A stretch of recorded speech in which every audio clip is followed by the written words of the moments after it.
Good morning, everybody. Good morning, Chair. Good morning, David. Good morning, Mr. Chair. Okay. Good morning, everybody. Thank you. Oh, yes. Okay. David, sorry for this late start. Not a problem. It's one of those things. Maybe it's associated with it being a Friday today. And in America, they would say TGIF. Thanks God it's Friday. Yeah. How do we pronounce your surname? It's Poggenpoel. Poggenpoel. Yeah.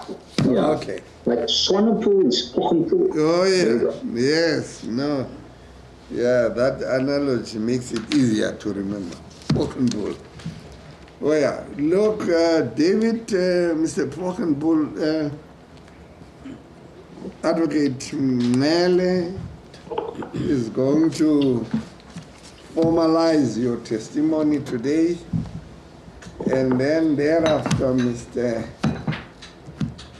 Abrams will take you through the paces.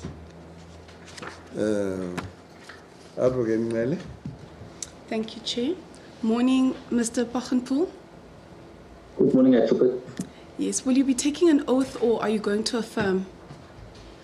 I will take the oath. Thank you, Advocate. No problem. Mr. David Poggenpoel, do you swear that the evidence you're about to give today is the truth, the whole truth, and nothing but the truth? If that is so, please raise your right hand and say, "So help me God." So help me God. Thank you very much, Mr. Poggenpoel. You've now been sworn in as a participant in the hearings. Mr. Abrams. Good morning, Mr. Poggenpoel. Thank you, Chair. Good morning, Advocate. Good morning, Mr. Poggenpoel. Good morning, Advocate. Yeah, my name is Lloyd Abraham. My role is to assist you to present your story before the Ombudsman as best as you can. Now, I'm aware that you've got a lot of documents to refer to. I just want to remind you that you've got a time allocation of an hour and a half. So organize your documents and present your story maximally and make sure that you make the best use of that time allocation. So, I just want to remind you that you've sent us your affidavit, which is not signed yet. Do you accept that your oath extends to the affidavit as well? I do accept. Okay, so please make arrangements to have it commissioned later today and sign it and then send it back to us. I can do that. Thank you very much. So please make sure that you're speaking under oath and you have sworn that you're going to tell us the truth and nothing else but the truth. So in your presentation, be frank. Be very candid and be specific when you refer to people and incidents. The Ombudsman does not and cannot read between the lines. So you got to say it as it is. Is it clear to you, sir? Well noted, sir. Yeah, please go ahead and tell us your story. Do I start with the background or do you want me to... yeah, please give us your background. Sorry, thank you very much. Please give us your background. Thank you. My name is David Poggenpoel, born 1968, meaning I'm in the early 50s now. My story started way back when I was little. The desire was always there to play cricket. And I'm not using the word desire lightly because it will come through later on when I testify. However, I come from a community where we were rather economically challenged, and we live in what we call the scheme, in the area where people just about manage to live on the breadline. So in order for me to access cricket, I remember well, me and my brother were little. The closest we can get to cricket was to stand on the local club on the side and hope somebody hit a four, meaning there's an opportunity for us to collect the ball and touch the ball and cherish the moment. That was the closest I ever came to cricket back in the day. As I grew up, I was, and also maybe I must say this, in the community where I come from, if you're not English speaking, I'm from a traditionally Afrikaans sector of the community. If you're not English speaking, you do not fit in this environment of cricket. You must go and play rugby or soccer. That is where you go. Hence, I did end up playing a bit of soccer, but anyway, that didn't last too long until I discovered I can actually do a sport and challenge myself. That's how I ended up in marathon distance running. Long story short, I ended up obtaining my silver medal in the Cambridge Marathon and a silver medal in the Two Oceans Ultra Marathon. So that took quite a bit of my years, growing into, let's say, my 30s. But what I learned in that environment is self-discipline and work hard in order to sustain yourself for so long, running and achieve, the ultimate.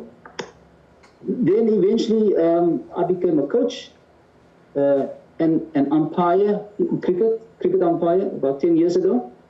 And more recently, a cricket coach and administrator. This is how I ended up in club administration, where I found myself first as the vice chairperson of Helderberg Cricket Club, and then the chairperson of Helderberg Cricket Club. That was in 2019.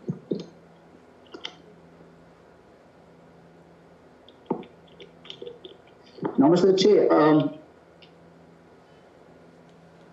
on the 12th of April 2019, at the AGM of Helderberg Cricket Club, when I was elected as chairperson, the old committee, of which I was actually part, but the rest of the old committee, they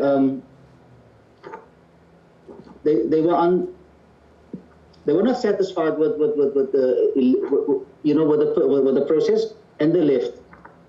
A month down the line, Mr. Johan van Boom, he's the president by conferral. He's the president of Helderberg Cricket Club, but he's also attached to Western Province Cricket Association. He serves on the local leagues committee. A month down the line, he wrote a letter to Western Province Cricket, and he complained about the outcome of the election. In other words, he objected. It also serves to mention here that this is the very man that presided over the meeting. So already, it passes my understanding. How can you preside over a matter, a month down the line you object and submit a letter to Western Province Cricket? Hence, I had to give a substantial rundown and, a report sketching the entire event.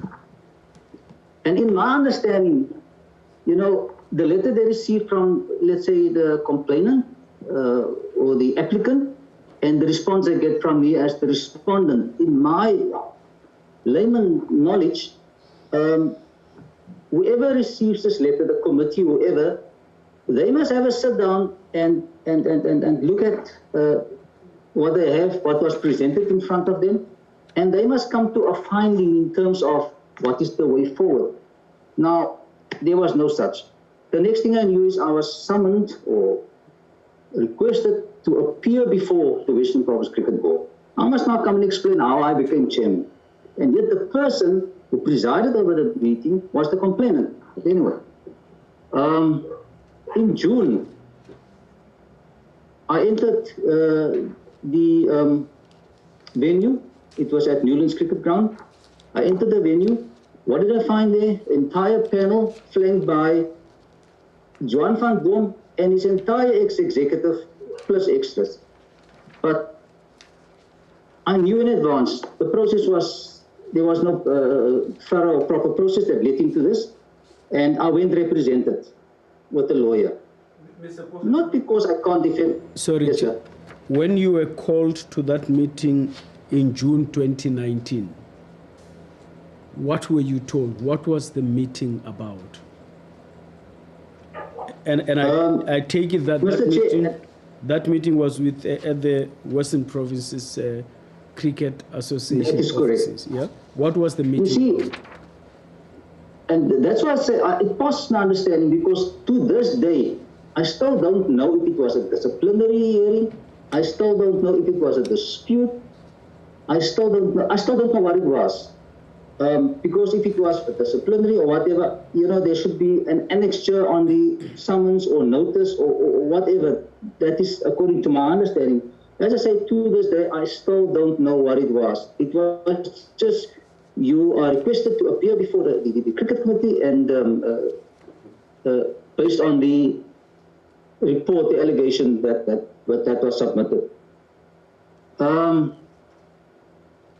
Eventually in June that was held. And as I said, I came there, but I anticipated something not, shall I say, constitutional. And I went represented. Just as well I did, because, I was going to be a lone face faced by an entire committee flanked by Van Boom and this entire entourage. I don't know how did that happen, because I didn't even see their names on the email, that on top we can see who it was sent to. But anyway, Johannes Adams, who's now the Vice President of Western Province Cricket, he presided over the matter. Everybody around the table or around the hall was identified, placed on record, and the meeting opened. That was including our attorney. And then John van Boom, while the meeting was now in progress, it was just about to get in progress, let me put it that way, then he objected to me having a legal representative. And then all of a sudden, Johannes Adams turned around and stopped the meeting blatantly, telling me, I should have let them know in advance, I should have brought a legal representative. That is after he accepted and opened the meeting. That still also doesn't sit well with me, because, it's the first time I hear you have to tell anybody in advance you will be represented, because ultimately it's your fundamental right to be represented, especially when you need to face something or somebody and answer to something. Be that as it may. The meeting was adjourned. We didn't question or query. The meeting was adjourned indefinitely. But subsequent to that, I can't remember, I think maybe a week later, I got an official correspondence from Western Province. I haven't got it in front of me now, but I can remember it says something to the effect that, dear Mr. Poggenpoel, you have elected to come represented, which is counterproductive. And then furthermore, I was requested when the meeting reconvened, or the sit down, whatever it was, reconvene, I must now give assurance that I will not come there represented. I simply, or else there's other consequences. I simply replied by saying it is my fundamental right to be represented, and that will remain so. And then I didn't hear anything from them, and then August the 14th, the next date for this intended sit-down happened at the same venue at Newlands Cricket Grounds.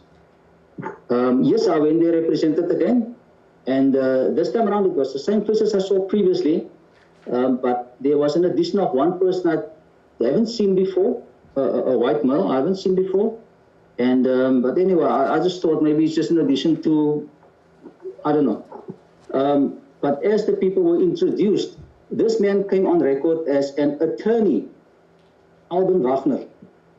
Then I thought to myself, okay, the complaining party got himself an attorney, because I'm the responding party. I've got an attorney, and the presiding party will probably listen to the two arguments.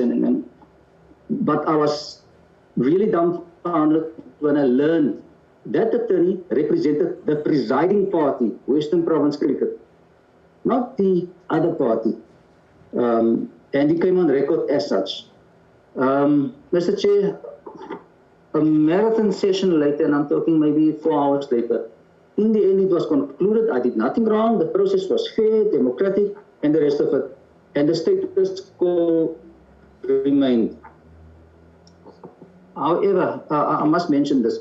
When the panel, the panel deliberated in isolation, the chairperson of that committee, Mr. Johannes Adams, he suggested, and I quote, "What about the vote of no confidence? I know it's not in their constitution, but what about ours, and what is the percentage?" Mr. Chair, for the record, there's no such thing that exists in the Constitution of Western Province.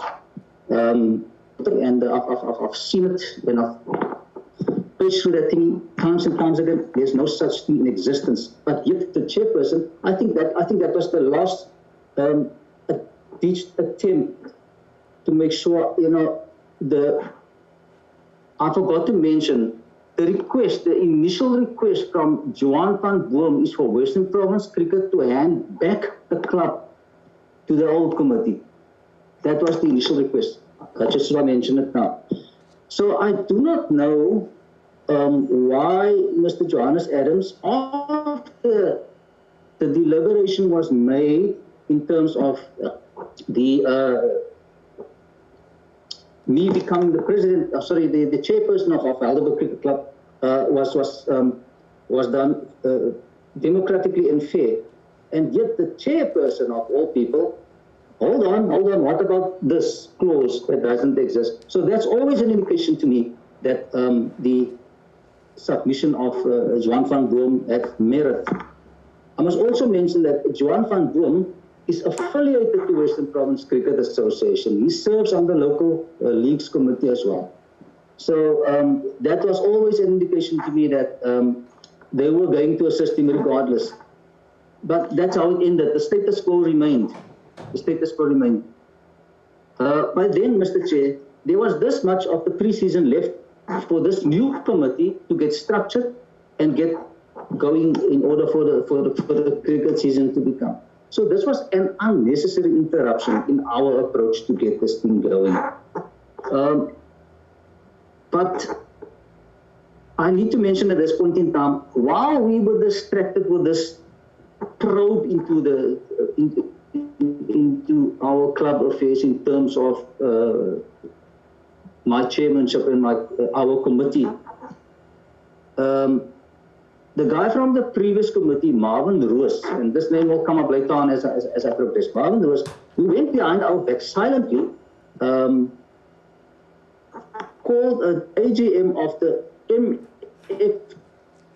MFMC. The MFMC is the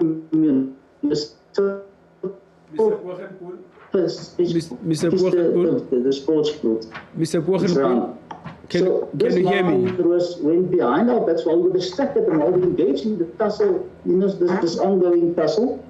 He went to go and call the AGM of that forum. Hence, he became the chairperson and the ex-chairman of Mr. Poggenpoel, can you hear me? His connection. The problem is on his side. On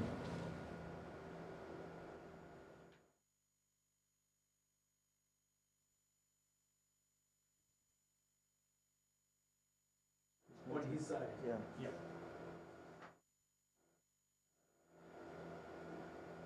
Thank you. Am I on again? Yeah. Am I on? Yeah, Yes. you broke away. Thank you. You are breaking up very badly. Yes. Can you hear us now? I can hear you clearly. Am I still audible? Yeah. Go back to the second meeting at the WPCA offices. Okay, the second meeting at the WPCA, that was the 14th of August, if my memory serves me correctly. That is where, after a marathon session, the status quo remained. It was concluded the status quo remained. However, as I said, while the panel were deliberating in isolation, just hold on. Am I audible? Yes, we can hear you. Can you hear me? Yes. Oh, okay, thank you. Okay, while the panel were deliberating in isolation, the chairperson of that committee or subcommittee, Mr. Johannes Adams, he was the one who referred to a clause or some clause that doesn't exist in the Constitution in terms of vote of no confidence. And I don't know if you heard me previously, I quote his words, "What about a vote of no confidence?" I know it's not written in their constitution, but what about our constitution? That's WPCA referring to. And then he said also, and what is the percentage? They deliberated amongst themselves. So that was an indication to me that Mr. Johannes Adams was looking at this whole inquiry thingy one-sided in terms of helping Johan van Boom, who also serves on Western Province Cricket Association in the capacity as local leagues committee. Mr. So, Poggenpoel, can you hear me? Yes, sir. I just want to clarify I something. can hear you. You say Mr. Johannes Adams said that when they were deliberating in isolation. I take it you mean that they were in committee at the time and you were not with them. Am I right? Yeah. So That is correct. How do you know that he said that when you were not there with them? I have audio proof of it. Yes. Audio proof ended up in my hands. I've got audio proof of it. So Recorded. The meeting was recorded? No, it wasn't recorded, but some device was running and I've got proof in my hand. I see. Okay. Perhaps before you continue in this vein, I need to remind us that this project, the Social Justice and Nation Building Project, is not sitting as a grievance committee or a committee that is looking at grievances that are taking place at various clubs or provinces, although that might be part of it. What we are mandated to establish is whether there was or there continues to be unfair discrimination in any of the entities that are involved with the sporting code named cricket. Whether this unfair discrimination is based on race or whether it is based on gender, and by an extension of that logic, whether it is also based in some instances on race and gender. So that is our mandate.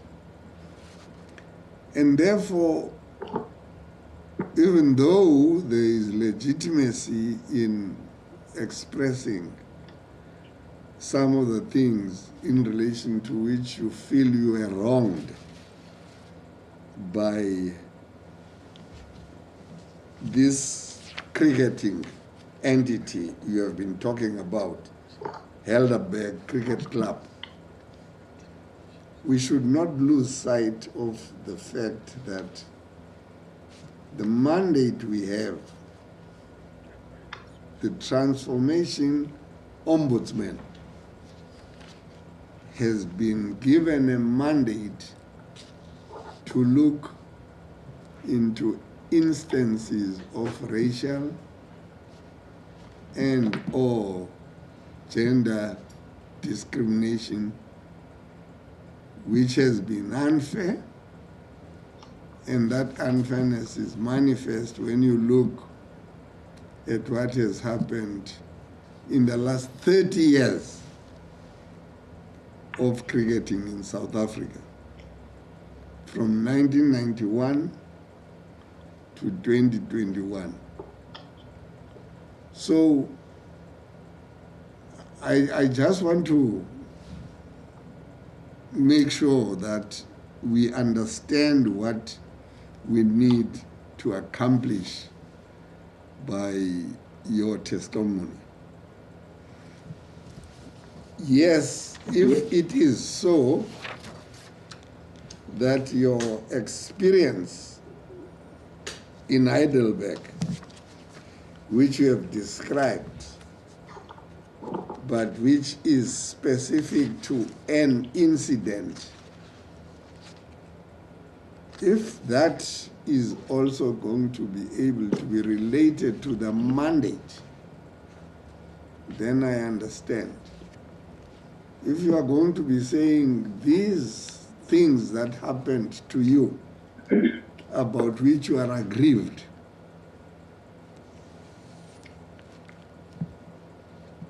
are things that happen to you because of the color of your skin, then that link must be established. Because as I understand it, they are in place, whether they are functional or not, that's a different debate.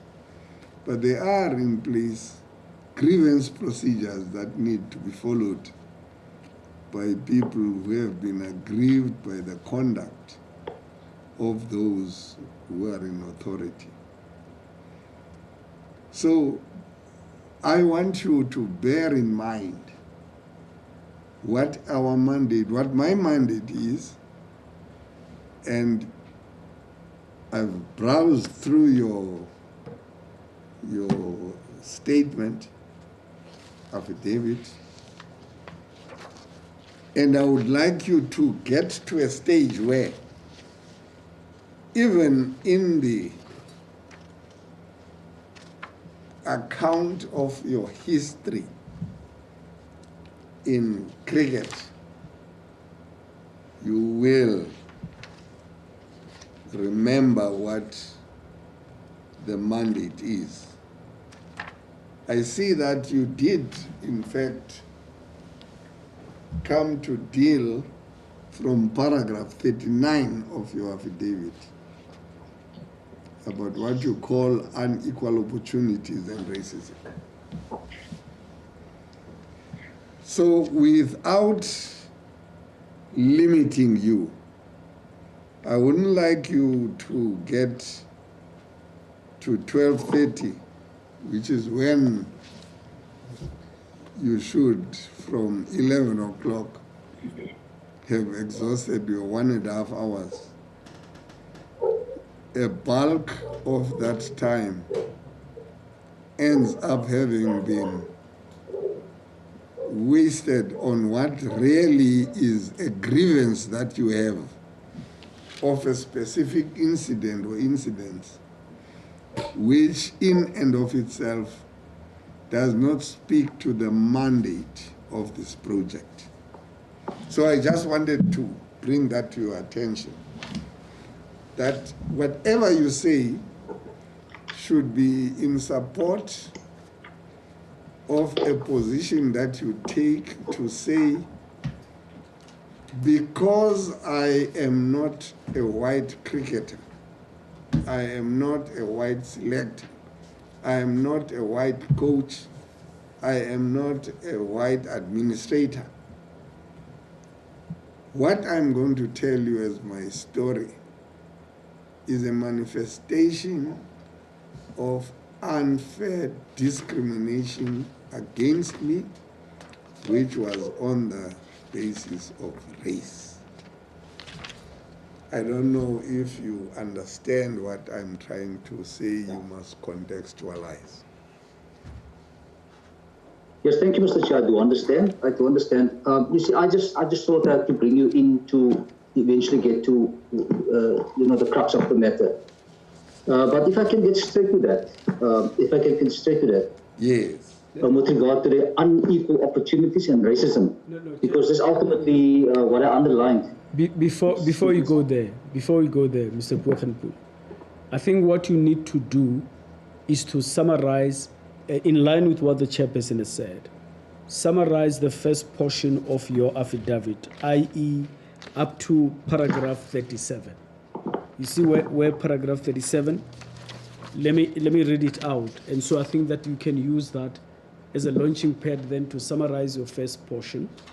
Yeah. And say, tell us why you had to say that, and then go on to what the chairperson is talking about. Then when you deal with unequal opportunities, paragraph 37 of your affidavit. Are you there? It reads, in the final analysis, HCC, which is the Helderberg Cricket Club, was unlawfully placed under administration by the Western Province Cricket Association from 18 February 2021.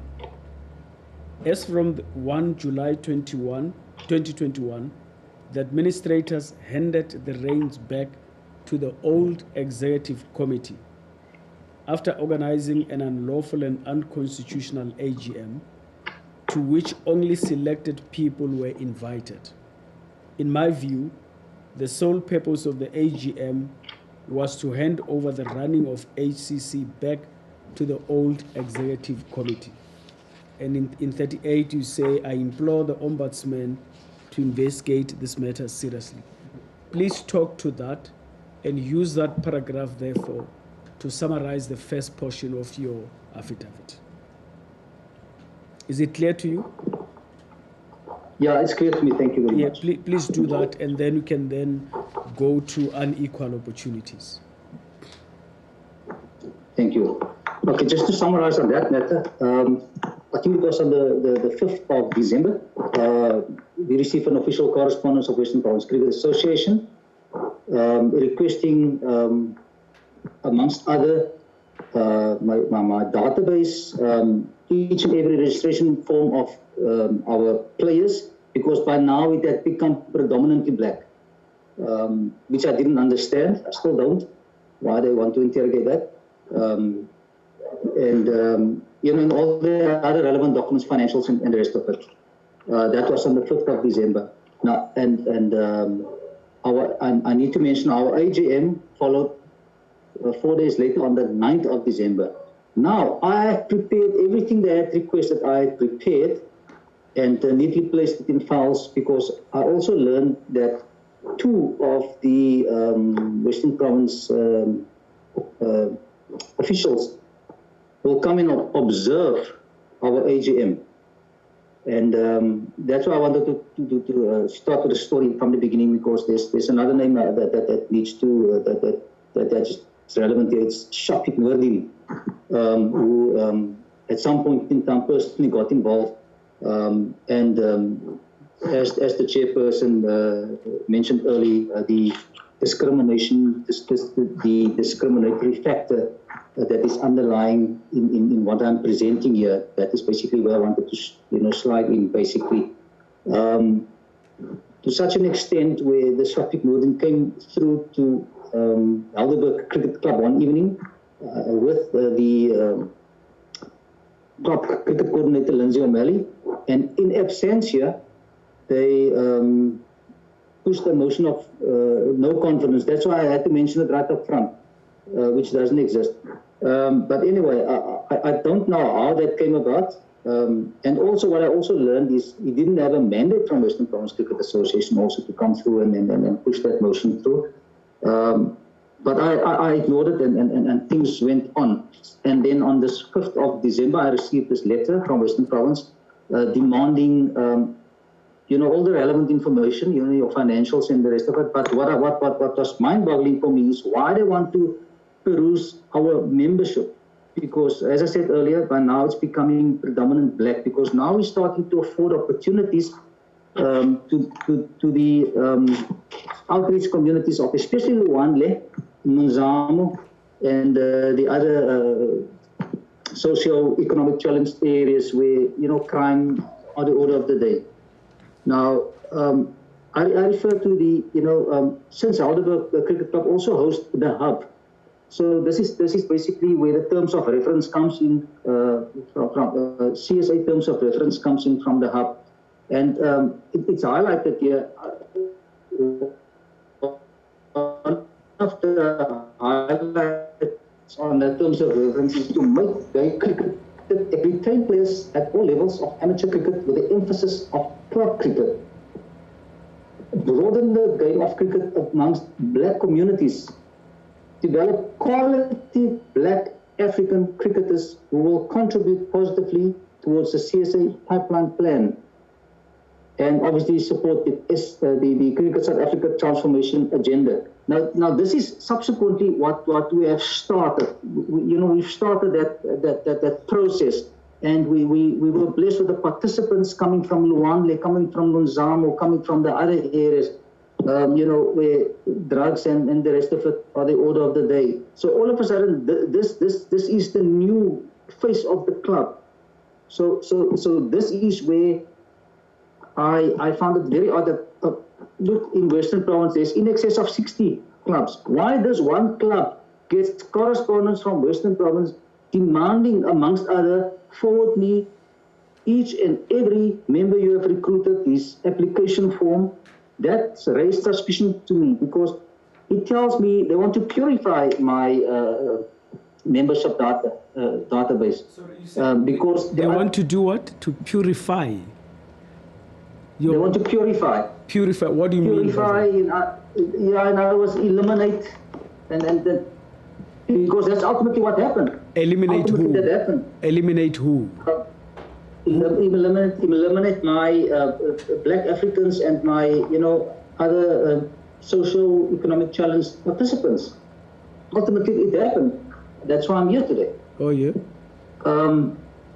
Mr. Chair, on the 9th, that's 4 days later of December, our AGM was held.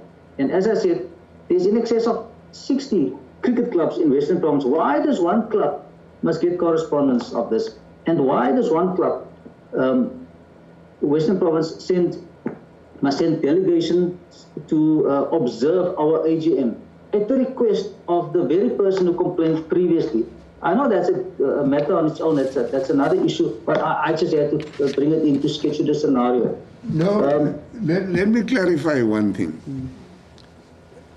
I am not saying it is illegitimate for you to refer to the earlier incidents that you deal with in your statement. Sure. As long as the purpose is going to illustrate to me that this is not something that happens as a matter of ordinary procedure. This is something embedded in the racism that prevails there, because I want to argue, and I'm being you want to argue in the end that this is a perpetuation of a racial stance that is taken by those who want to control cricket in the Western Province or in this area. In other words, feel free to make use of your own experiences. But what I was wanting us to bear in mind is that there is a context for these hearings. We want to show through these hearings behavior or conduct by those who we say discriminated against us in a manner that can only be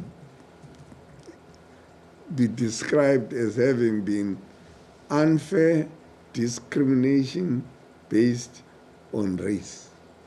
What was happening to you as David Poggenpoel is something that was not happening to other cricketers in your status in that area who were white, if that is the evidence. So don't feel constrained to abandon things in the first chapter or in the first portions of your evidence. If you are going to be able to say, you see, this thing that happened to me, for instance, in this instance, is another example that it was happening only to me because I am David Poggenpoel. If I was somebody else, I know for a fact it would not have happened in that way. Do you understand the context now? I understand. Yes. I understand. I absolutely agree with you. The very last point you made, that is spot on. That is spot on, Mr. Chair. Yes. That is spot on. Now, at the AGM on the, if I may continue, on the 5th of December, Yes. I was surprised that this Shafiq Noordin, unannounced, he also arrived at the AGM, and from the onset, I knew something was there was method to the madness. From the onset, it tried to eliminate the ones in attendance by eliminating who's under the age of 18 years, and I mean the meeting didn't even start, and he's there as an observer, and then he tried to eliminate the ones under 18. Now, Mr. Chair, in my opinion, and I remember correctly when this hearings opened, I think I had a brief look. One of the things you mentioned was in terms of the Constitution of South Africa. Now, in the Constitution of South Africa, every person has got the right of freedom of association. I think that's embedded in Section 18 of the Constitution of South Africa. So now, who is this person who, because this child is black, this youngster is from Nonzamo or Luandi, who's this person to say that because you are not 18, you are not allowed to vote here? In other words, he's being deprived of his fundamental right to have a say, to express himself, freedom of expression. That is where my concerns started. So, long story short, that AGM ended up being stopped because the name I mentioned earlier, the guy who took possession of the facility, Marvin Rose, he rose on a point of a motion of no confidence. There's it coming in again. That's why I had to mention it from the front, because now this is the foundation on which they're addressing this thing. Yeah. So in the end, the motion they brought, I had to entertain it as the presiding officer, because they were persistent. They were persisting. In the end, they pulled their muscle, but we are Western Province, you are not. So you know, I have to comply. But in the end, their motion was defeated by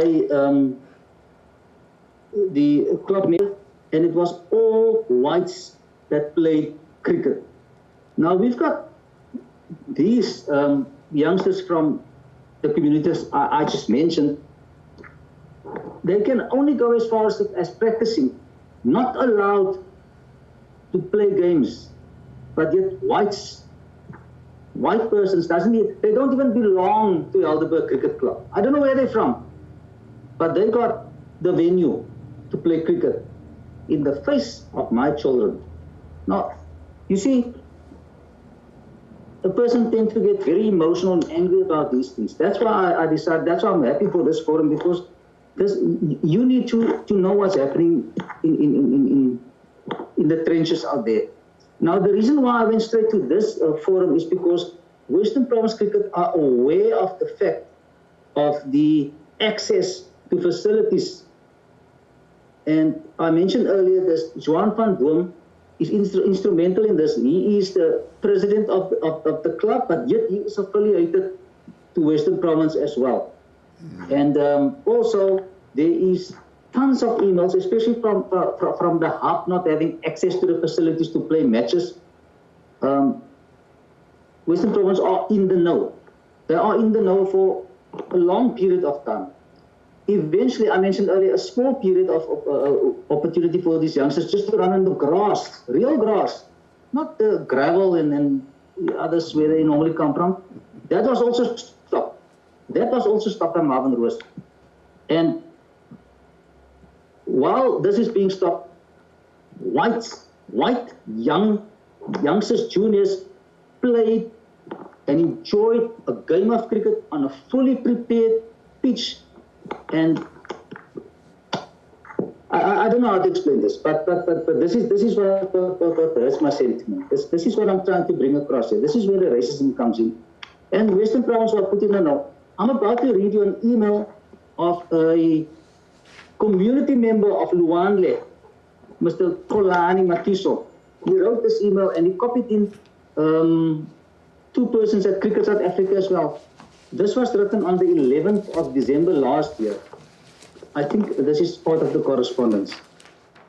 On behalf of the community of Luandle and Nonzamo, I previously brought to the attention of Mr. O'Malley and Mr. Adams, Mr. Adams is now the Vice Chairperson of Western Province Cricket, that juniors and youth of our township are being deprived an opportunity to access proper playing and training facilities.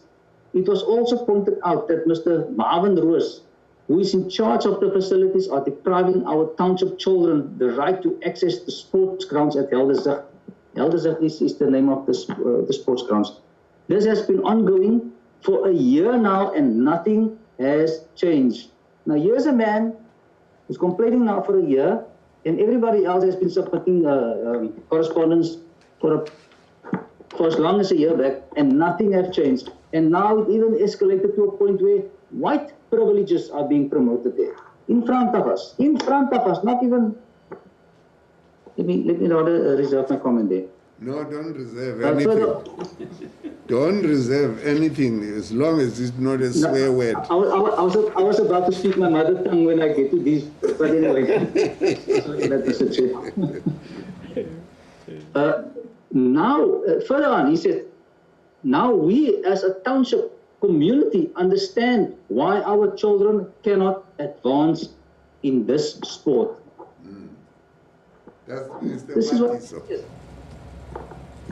That is correct, yes. He says further, remember in our previous email, we complained about our township kids not having access to proper play and training facilities and will never enjoy the same privileges as white and other colored youth and junior cricketers. To this day, no one came out to address our concerns and to give some answers to the community.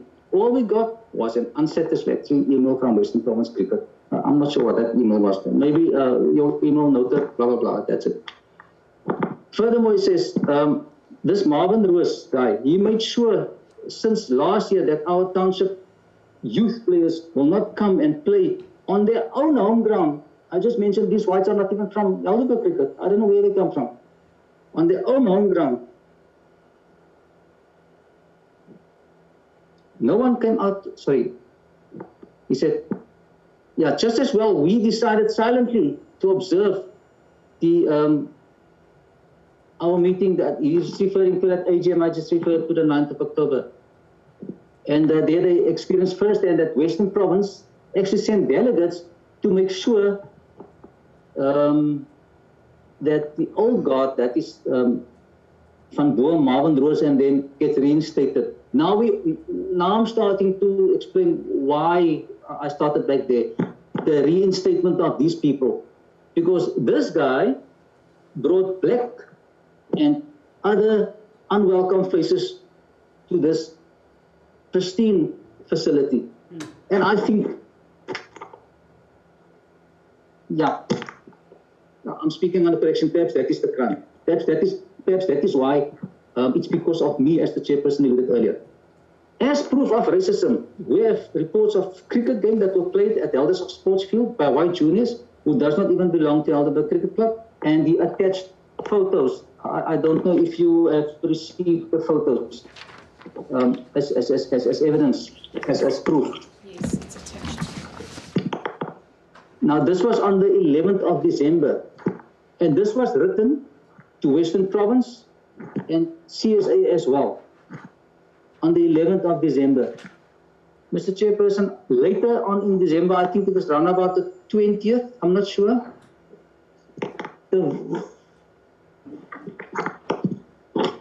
Around about the 20th, later on in that same month.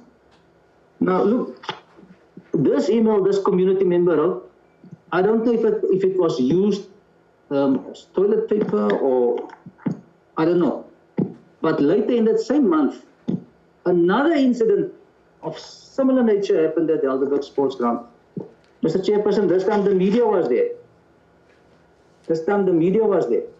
Yes. Yes, we have that. To capture and actually prove that privileges for whites only. And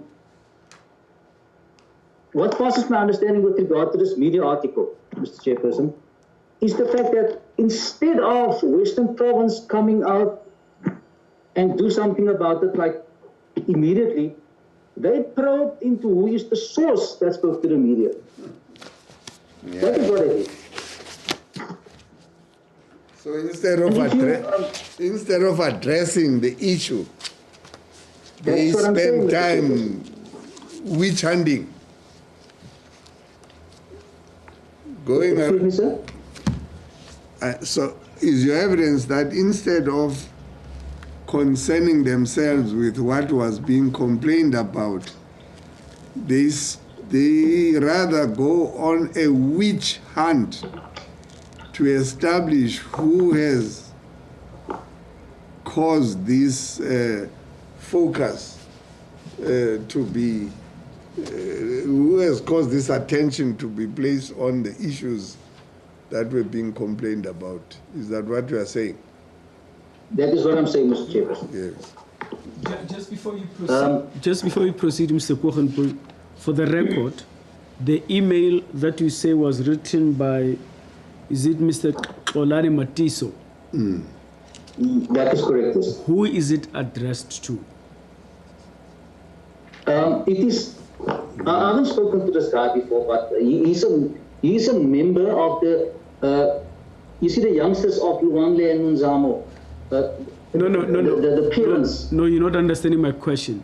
The email he wrote, who did he address the email to? You know, in other words, if you look at the header there, I see there's I can tell you now. Lindsay O'Malley at cricket.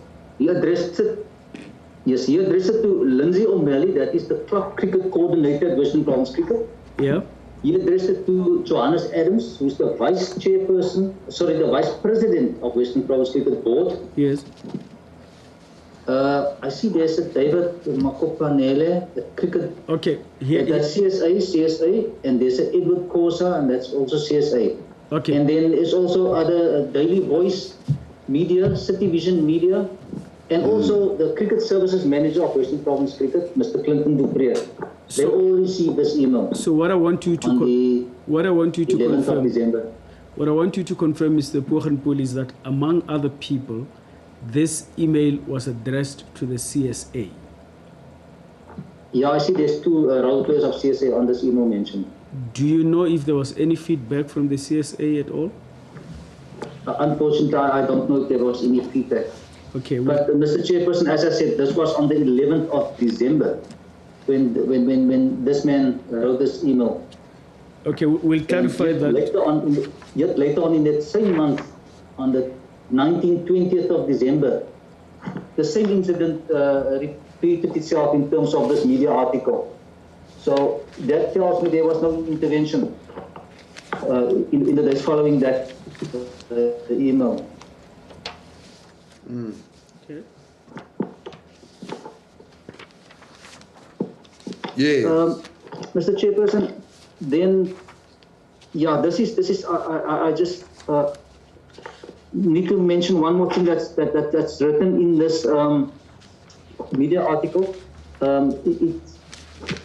The author of the journalist, he mentioned there, while white cricketers were playing and enjoying themselves with their parents, no social distancing, no nothing, with their parents in attendance and braaiing and and having a nice time, he found, I think, 2 or 3 black kids sitting on the back of a bucket watching this game. It's in public domain now. It's in the media. It's in a newspaper article. And this is concerning for me, because what image does this portray? I don't think that 3 black boys were cricketers or potential cricketers or aspiring cricketers. But what message goes out to them? This is a sport for the privileged. I cannot help but reason otherwise. This is basically what. And I mean, by now, this 3 boys referred to sitting on the back of the bucket watching from the outside of the fence inside. I don't think they have got anything to do with cricket as we speak now. Were these boys black or white? These are black boys. These are black boys who were watching a game going. Yeah, I don't think these boys were interviewed. I'm not sure. You're not sure about what? I'm not sure about if these boys were interviewed by the journalist. Oh, I see. Okay, sure. Yeah. But he detected nonetheless, and he wrote about it. Okay.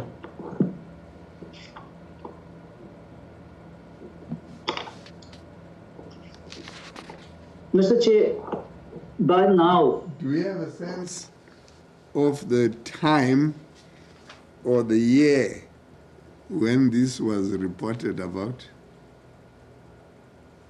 I see there is a date up there, 6/27/2021, but then that may be in reference to the date on which this photocopy was generated. But do you know when this incident took place? It's not the newspaper itself. You have just got the let me see if I can- newspaper, yes. I'm trying to see this newspaper come out on the 26th of February.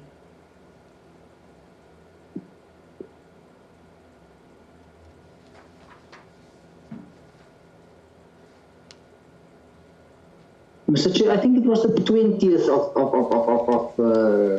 sorry, not December, February. Sorry, I retract my statement earlier. The second game was in February, not later in December. February. In February. Of which year? February this year 2021. Yeah. So what is The previous game, What is the previous game was the 5th of December 2020, and the second incident where it hit the newspaper that occurred around about the 20th of February 2021. Is that the date on the newspaper? The date of the newspaper is the 26th. It was later on in the week, but if my memory serves me correctly, and the reason why I say it's the 20th, because the day before that game, I was slapped with a letter of administration by Western Province Cricket, citing that I did not comply by submitting what they asked for in that previous official letter they forwarded me. Now, Mr. Chair, at this point in time, I want to draw your attention to the Western Province Constitution, clause 18.3. David, before we go there, I just want to clarify this newspaper clip. You have the original newspaper with you, do you? I have the original newspaper. Now, what is the, I think what Mr. Abrams wanted to know, what is the date on that newspaper? The date of that newspaper is the 26th of February 2021. Yes, okay, that's what I wanted to. Okay, then you can go ahead.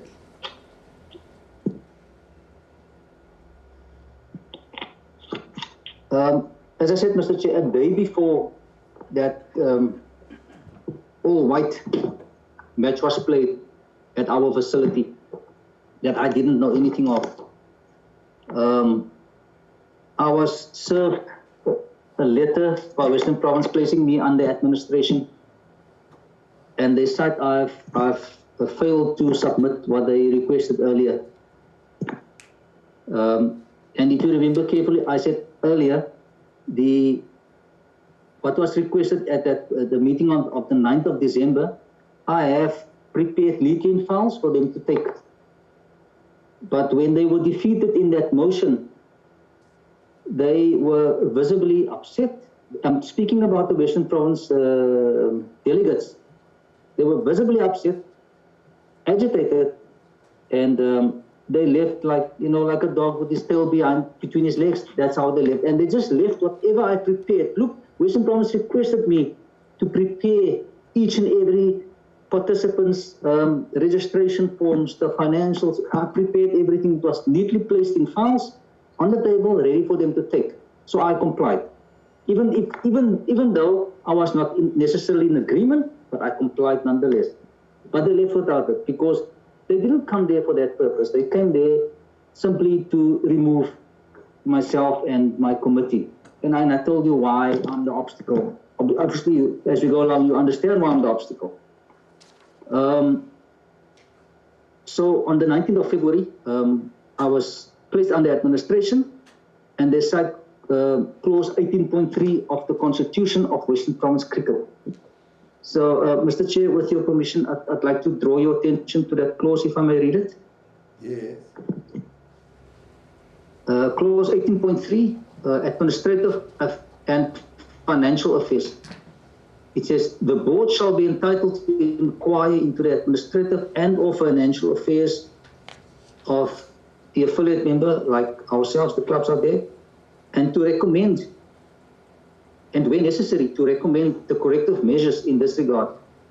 In case of an affiliate members, like ourselves, if these measures are not implemented, the association, through a resolution of the board, shall be entitled on written notice to such member to take over the administrative and or financial affairs of such member until these are placed on satisfactory footing. Now I understand that, but what I do not understand is the second half of this clause, the second half. They have requested all my documentation.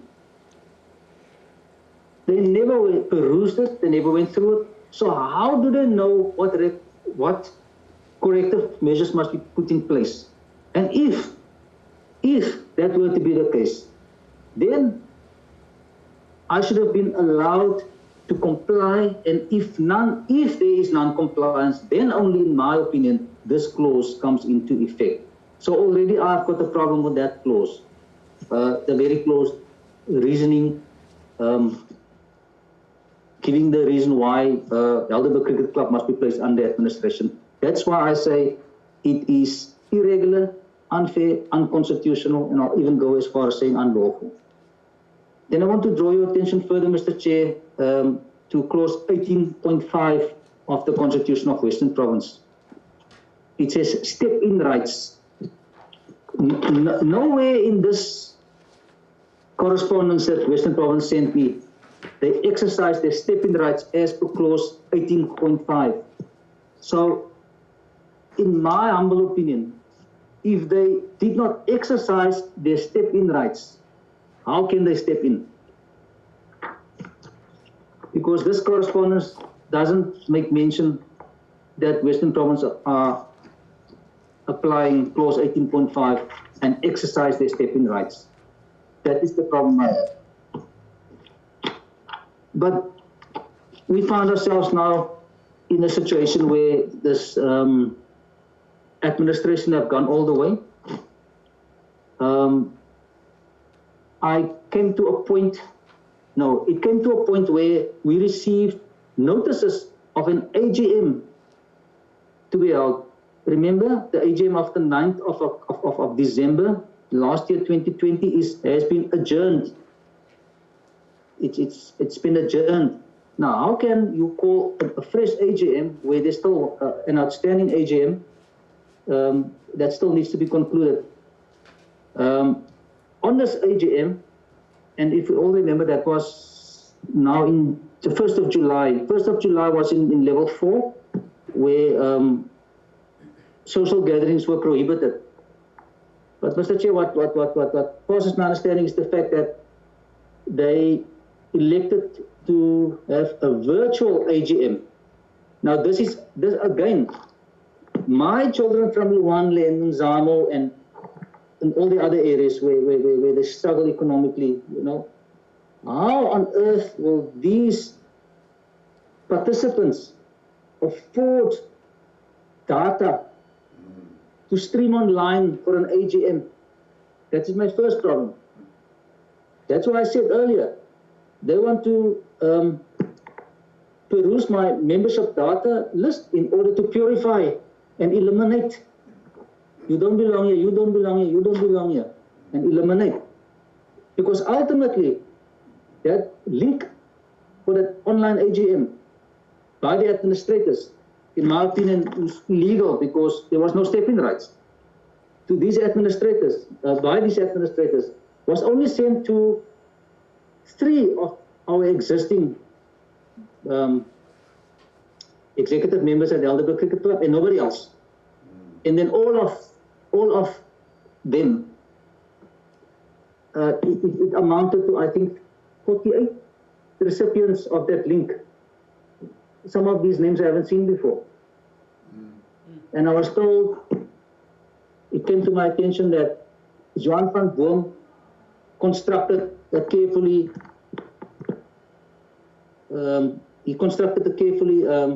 list of members that was submitted to Western Province, to the administrators. And based on that, they proceeded with what they did. So I wrote them a letter of objection. The reason why I wrote the letter of objection is because now it's in writing. Because if I find somebody, I go to the AGM and I dispute something, I cannot come back tomorrow and say, I said so and you said so. But anyway, I did write him a letter of objection. And Mr. Poggenpoel, yes, sir. did you receive the invite to that AGM yourself? Yes, I did. It's yourself. As I said, myself, the secretary and the match secretary and nobody else. So Not one of the, look, we've got a healthy database of 160 persons, of which only 48 people got invites, of which only 3, myself, the secretary and the match secretary got invites, and nobody else that is part of the extended club. And they are all blacks and all the impoverished participants. So again, the system. No. Just hang on. You need to clarify that. An AGM is convened. Only 58 participants are invited. Among it's whom 48. 48. Speaking under correction, it's about 48. Right. Among whom is yourself and your 2 ex-colleagues in your committee, right? And you say some people were excluded. Who was excluded? Were your African members excluded from that AGM? They were all excluded. Okay. As well as all the other participants coming from areas where, cricket is their vehicle out of the circumstances. That's all they have. Now they get excluded in having a say in their own affairs. Earlier I said it is their fundamental right to express themselves, freedom of expression and association. Just so that the chairperson, the ombudsman can understand, who can become a member of the Helderberg Cricket Club? Who's entitled to membership? Mr. Chairperson, that's why I refer to the terms of reference of Cricket South Africa, where everybody desirous of playing cricket can become a member. I see. But what is There's the no actual limit. position now? So there is no limitation as to who can become a member.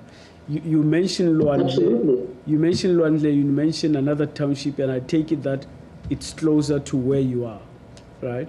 So those people can also become members. There's no such thing in the Constitution of Western Province. Yes. In the Constitution of Helderberg Cricket Club. In fact, now maybe there is. The bylaws of Western Province and there's no limitations. Okay. So and of course, the Constitution of South Africa, forces people to associate, freedom of association, and ultimately this is what they find, because they want to play cricket. They don't want anything else. Maybe the skill level in there, but they enjoy chasing the ball. Earlier I mentioned, for the first time they got to experience this grass, the surface. It's something this is possibly the beginning of something great to come for them, because here is an opportunity. And when I say opportunity, I need to emphasize equal opportunity. How equal is the opportunity for them to go to the next step from a practice ground to an actual game? And now all of a sudden they must observe how the game is all of a sudden back to where it was in the past, all white. Okay. And here is this AGM being called, knowing that walk-ins will come, but because of the level 4 with the restriction of social gathering. Now, why can't it wait until that devils has been relieved? Because, as I mentioned earlier, these people haven't got data. In fact, they're struggling to put bread on the table. Never mind Zooming on for a meeting, and that's why people like me are there to actually go and fetch them and for them, this environment. Okay, let's go to your letter of objection. What were you objecting to in essence? Sorry, I missed your point, sir. Your letter of objection. You say after the AGM was convened. Yeah, my letter of objection. Yeah, just the letter of objection. Okay, I'm not going through the whole letter. Just mention the essence of it. Just the essence of it. Yeah. I mentioned also the persons involved in this administration process should have carefully applied the terms of conditions, and then I mentioned this sections in the Constitution of Section 33, Section 18, Section 16. 33 is the Just Administrative Act, and then of course the freedom of association, and the freedom of all the privileges a citizen of South Africa should enjoy. And then I also refer to pointers in the terms of reference in this Cricket South Africa policy document to make the game of cricket accessible to all.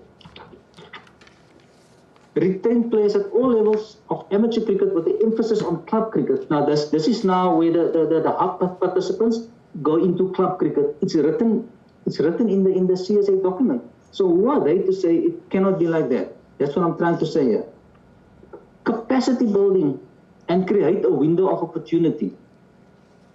Broaden the game of cricket among black communities. Now this is what I've done. I'm rolling out the CSA terms of reference.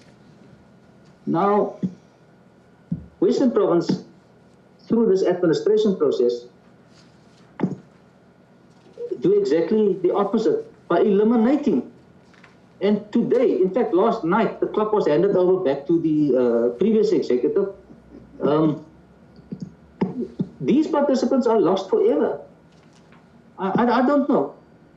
I don't know what to tell them if I find them in the street tomorrow about their cricketing aspirations. Furthermore, I wrote, the proposed changes in the Constitution they have crafted now or drafted. It was carefully drafted, and I cannot accept that, because what I mean by that is they have constructed clauses in that new Constitution that will actually take care of to preserve the future of this club in terms of keeping its,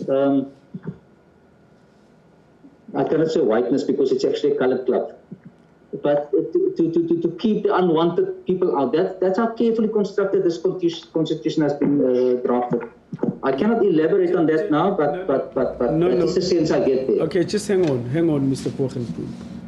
You write a letter of objection concerning an AGM, right? And in essence, as I understand you object particularly to the fact that people from impoverished areas, in particular African people, were excluded from that AGM, right? That's the basis of my concern. Right. And did you get a response to that? I did get a response. The first response was from the Chief Administrator. He told me, dear Mr. Poggenpoel, previously you told us you liaise through your lawyer, so stick to the protocol. That's it. Okay. Followed by another email from the attorney, the one I mentioned earlier, Mr. Alvin Wagner. Yes. Basically telling me that due to my non-compliance in this whole process and so on, this AGM will go forth regardless. Okay. That's it. Now, so okay, that's what can I fine. do? That's fine. Now you're talking about the constitution of the Helderberg Cricket Club. It seems to me that this is a new constitution. Am I right? Yeah, they crafted the new one. Please explain who crafted a new constitution, because you say the manner in which it's drafted. The administrators crafted a new one. And was it adopted? They crafted a new one. Was it adopted? And Yeah, look, before this 1st of July AGM was preceded by a special general meeting where, for the sole purpose of tabling and approving this constitution. And you know by now that only the chosen ones were invited to that meeting via the Zoom platform. Okay. Because there was no walk-ins. Okay. And that's why I objected to that as well. In my submission to them, I objected. I didn't read it yet, but I objected to the fact that the majority of the club is excluded.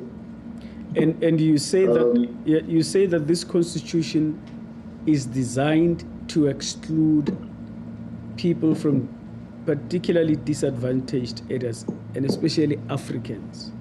Can you point us to clauses in this constitution to back that up? Perhaps that's not what I said, but the bureaucracy and the red tape surrounding the constitution. Yes. If you look at it carefully, it is so secured. Look, once assuming they will get back into power, this constitution is constructed so secured that for every vote it's going to be 75%. So at the moment it's actually just 3 of us versus 3. So we will never get to 75% to pass any resolution whatsoever in this constitution. Furthermore, there is, and I haven't heard this before, they have embedded a new principle of in the disciplinary committee, junior section. Now, Mr. Chair, since you from a law background, in my understanding, legal liability is limited when it comes to youngsters. In my understanding, under the age of 18, there's a different course of law that's applicable.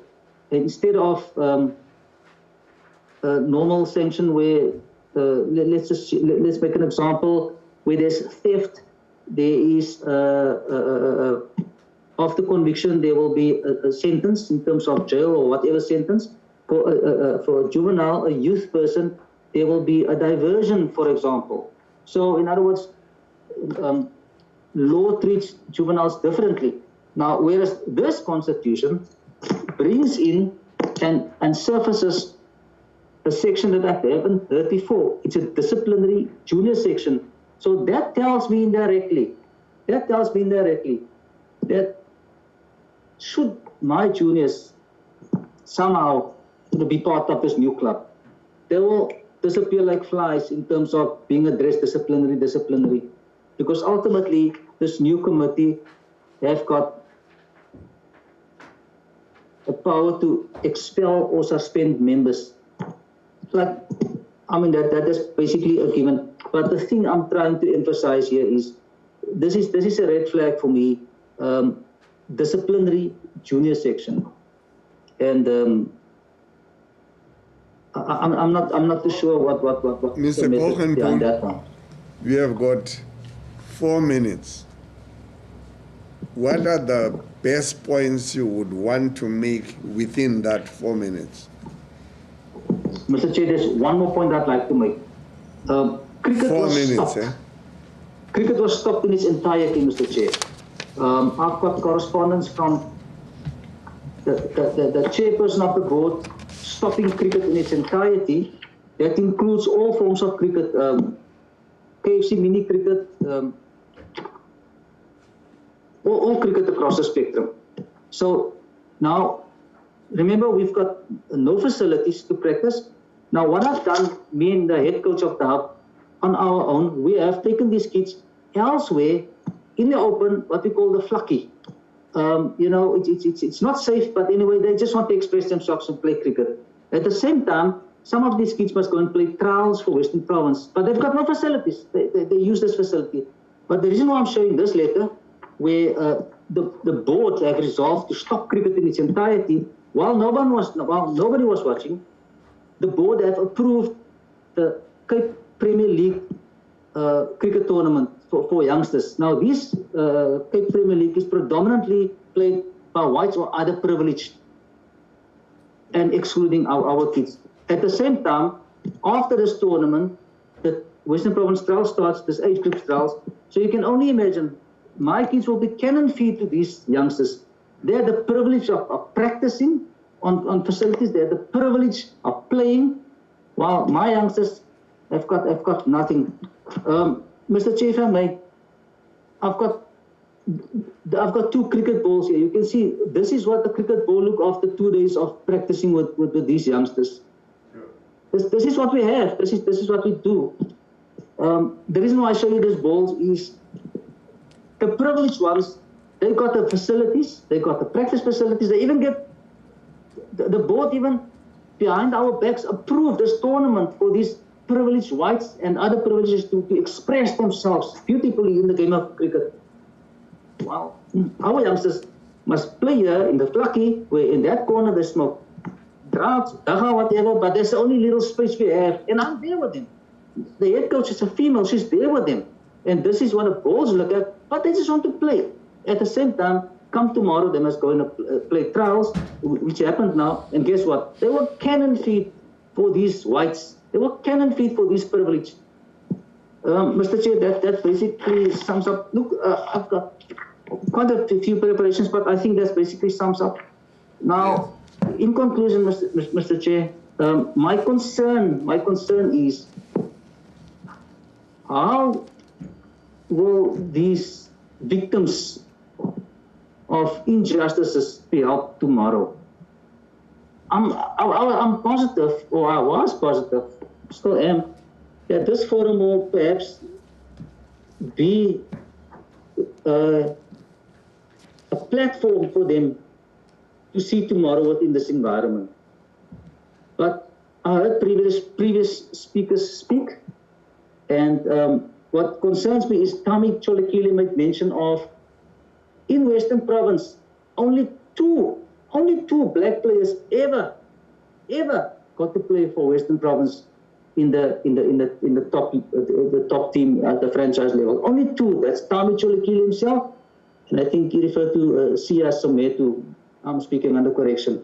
Why, Mr. Chairperson? Is it because all of a sudden I understand what I'm going through with my youngsters? Now I understand why only two out of all the years have come to play cricket for the top franchise in Western Province. One more thing, Mr. Chair, I saw a pic on Facebook one time. This guy was posing on a photo with Dale Steyn. The caption reads, 2 of the best fast bowlers that ever played cricket. Sadly, only one was recognized or was discovered.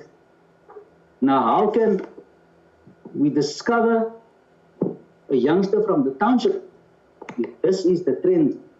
At local level, not even at CSA level, at local level, where only 2 in all the years of existence reached the top team, the top franchise in Western. Is there any questions, Mr. Chair? Yes. Mr. Poggenpoel, are black cricket players allowed to play at the Helderzicht sports field now?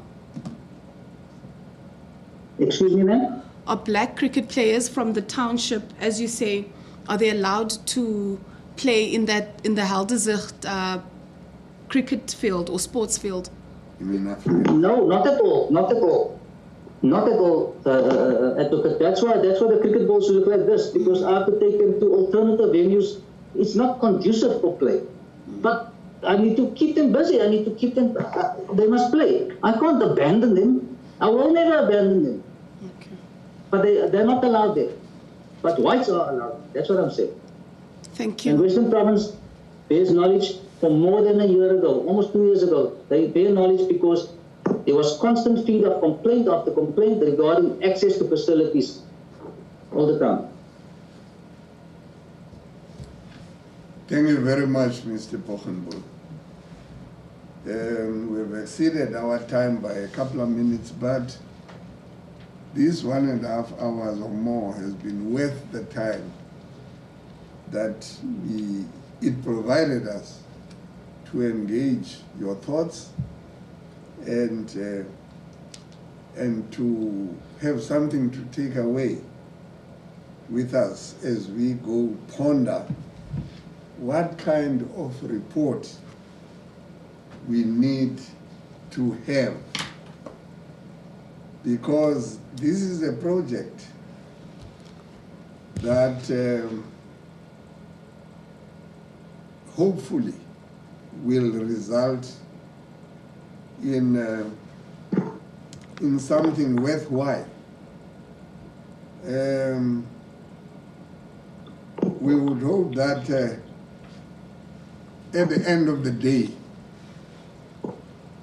those who are in the levers of power and authority will take into account our recommendations at the end of it all. Especially when there are cynics out there,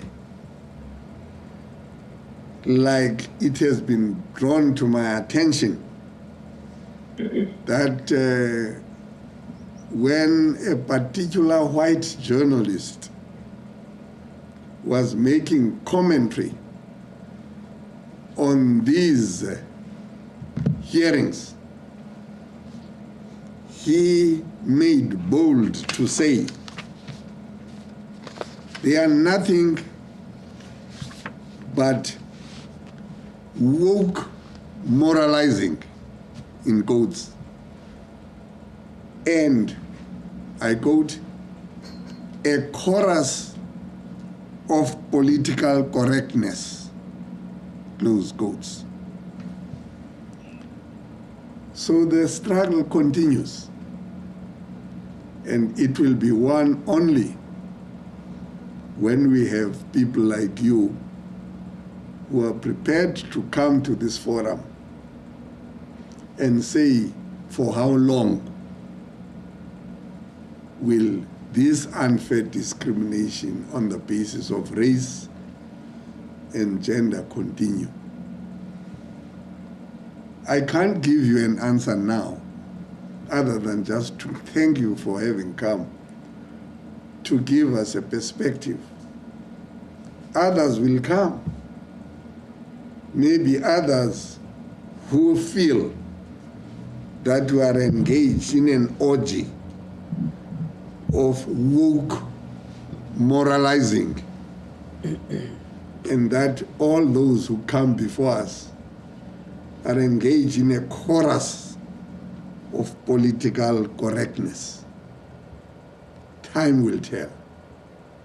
For now, thank you very much for having come. We will adjourn these proceedings to deal with the next participant. Yeah. Thank you for the opportunity.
Good day, Kutlwano.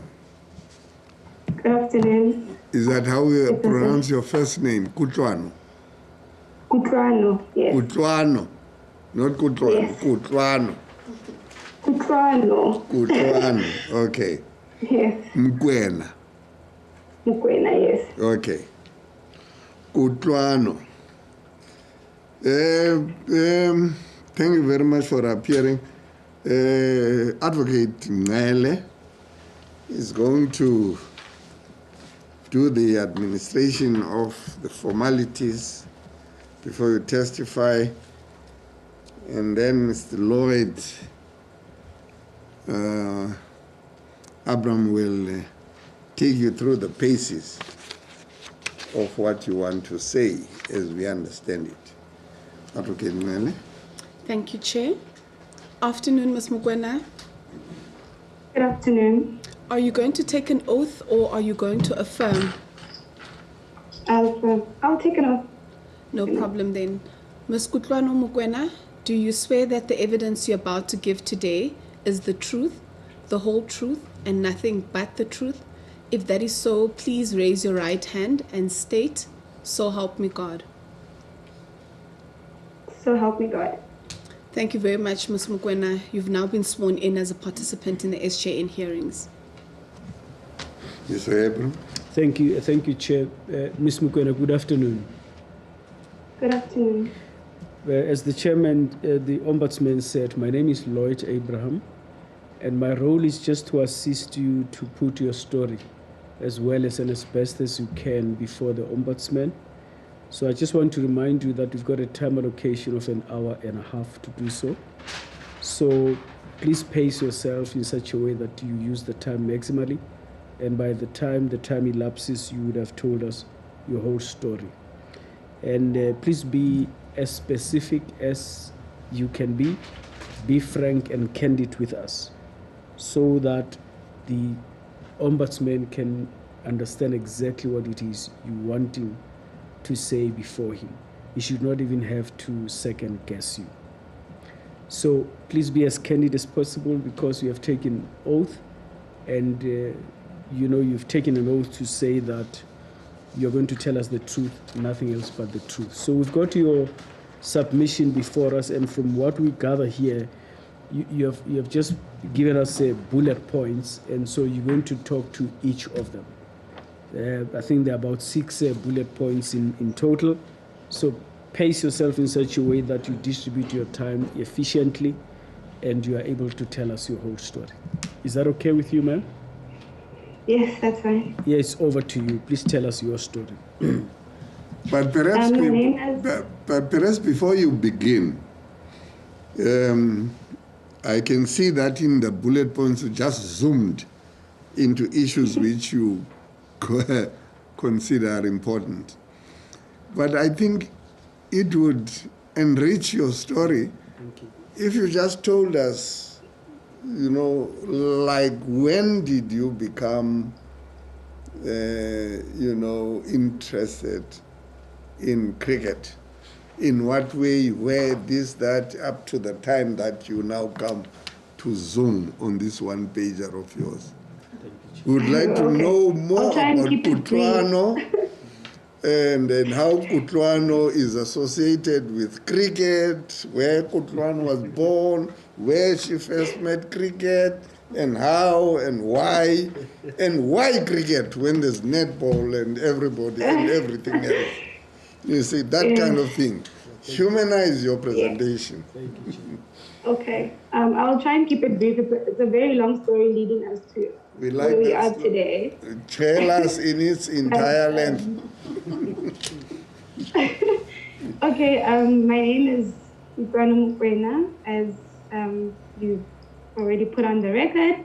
I'm a girl born in formerly what was Mokwena, and I grew up in Polokwane.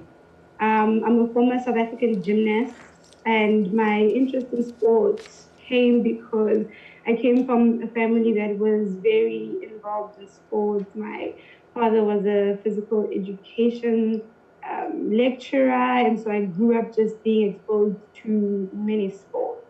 And so while I was doing gymnastics as a child, after I received South African colors, I started to watch cricket with my dad. He would watch Test cricket, and I just got so very intrigued. But my school didn't have cricket for girls at the time.